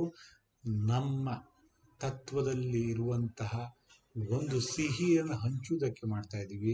ಇದರಿಂದ ನನಗೇನೂ ಉಪಯೋಗ ಇಲ್ಲ. ಇದರಲ್ಲಿ ನಾನು ಕಳ್ಕೊಳ್ತಾ ಇರೋದೇ ಹೆಚ್ಚು. ಆದರೆ ಎಲ್ಲರಿಗೋಸ್ಕರ, ಪ್ರತಿಯೊಬ್ಬರಿಗೋಸ್ಕರ ಇದನ್ನು ನಾವು ಮಾಡ್ತಾ ಇದ್ದೀವಿ. ದಯವಿಟ್ಟು ಸ್ವೀಕರಿಸಿ, ದಯವಿಟ್ಟು ಮುಂದೆ ಬನ್ನಿ. ತತ್ವ, ಅನುಭವ, ಆಚರಣೆ, ಅರಿವು, ಆಚಾರ, ಅನುಭವ ಮುಖ್ಯ. ಬರೀ ವಚನಗಳನ್ನು ಗಿಳಿಯ ಥರ ಆಡಿದ್ರೆ ಏನು ಉಪಯೋಗ ಇಲ್ಲ. ಅದಕ್ಕೆ ಶರೀಫ್ ಹೇಳ್ತಾರೆ, ಭಾರಿ ಶಾಸ್ತ್ರಗಳ ಪಠಿಸಿ ಗಿಣ್ಯ ಥರ ಸೇರಿ ಪಂಜರದಿ ತೊಳೆದು ಬಿಮ್ಮನಸೇ, ಬಾಯಿಲೆ ಬ್ರಹ್ಮವ ಬೊಗಳಿದರೇನೋ, ನಾಯಿಯಂತೆ ಕೊಳೆ ಮೇಯುವೆ ಮನಸೇ, ಕಾಯ ಜೀವದೊಳು ನ್ಯಾಯವಾಗಿರಿಯದೆ, ಮಾಯೆಯೊಳಗೆ ಮುಳಿದೇಳುವೆ ಮನಸೇ, ಪರದದಿ ಪರದನ ಪರನಿಂದೆಗೆ ಮನ ಅಳುಗಲು ಪೀರಿ ಪೀರಿ ಸಾಗಲು ಮನಸೇ, ಶಿಶುನಾಳದೀಶನ ಕಾಲಿಗೆ ಬೀಳದೆ ವ್ಯಸನವರಿದು ಕಾಯೋ ಹರಿಯೋದು ಮನಸೇ, ಬಾಯಿಲೆ ಬ್ರಹ್ಮವ ಬೊಗಳಿದರೇನು, ನಾಯಿಯಂತೆ ಕೊಳೆ ಮೇಯುವೆ ಮನಸ್ಸೇ. ದಯವಿಟ್ಟು ವಚನ ಸಾಹಿತ್ಯವನ್ನ ಗಿಳಿತರ ಓದ್ಬೇಡಿ, ಗಿಳಿತರ ಗೊತ್ತು ಅಂತ ಹೇಳ್ಬೇಡಿ. ಗೊತ್ತು ಅಂತ ಹೇಳಿದ್ರೆ ನೀವು ಬಿದ್ರಿ ಅಂತ. ನನಗೆ ಗೊತ್ತು ಅನ್ನೋದನ್ನ ನಿಮ್ಮ ಒಂದು ಆಚರಣೆಗಳು, ನಿಮ್ಮ ನಡವಳಿಕೆಗಳು, ನೀವು ಜೀವಿಸುವ ಕ್ರಮಗಳು, ನಿಮ್ಮ ಪ್ರಾಣದ ಮಟ್ಟ, ಪರಿಸ್ಥಿತಿಯಲ್ಲಿ ನಿಭಾಯಿಸುವಂಥ ಕಲೆ, ಅವೆಲ್ಲ ಪ್ರಾಣ ಶಕ್ತಿಯ ಮೇಲೆ ಗೊತ್ತಾಗ್ತದೆ.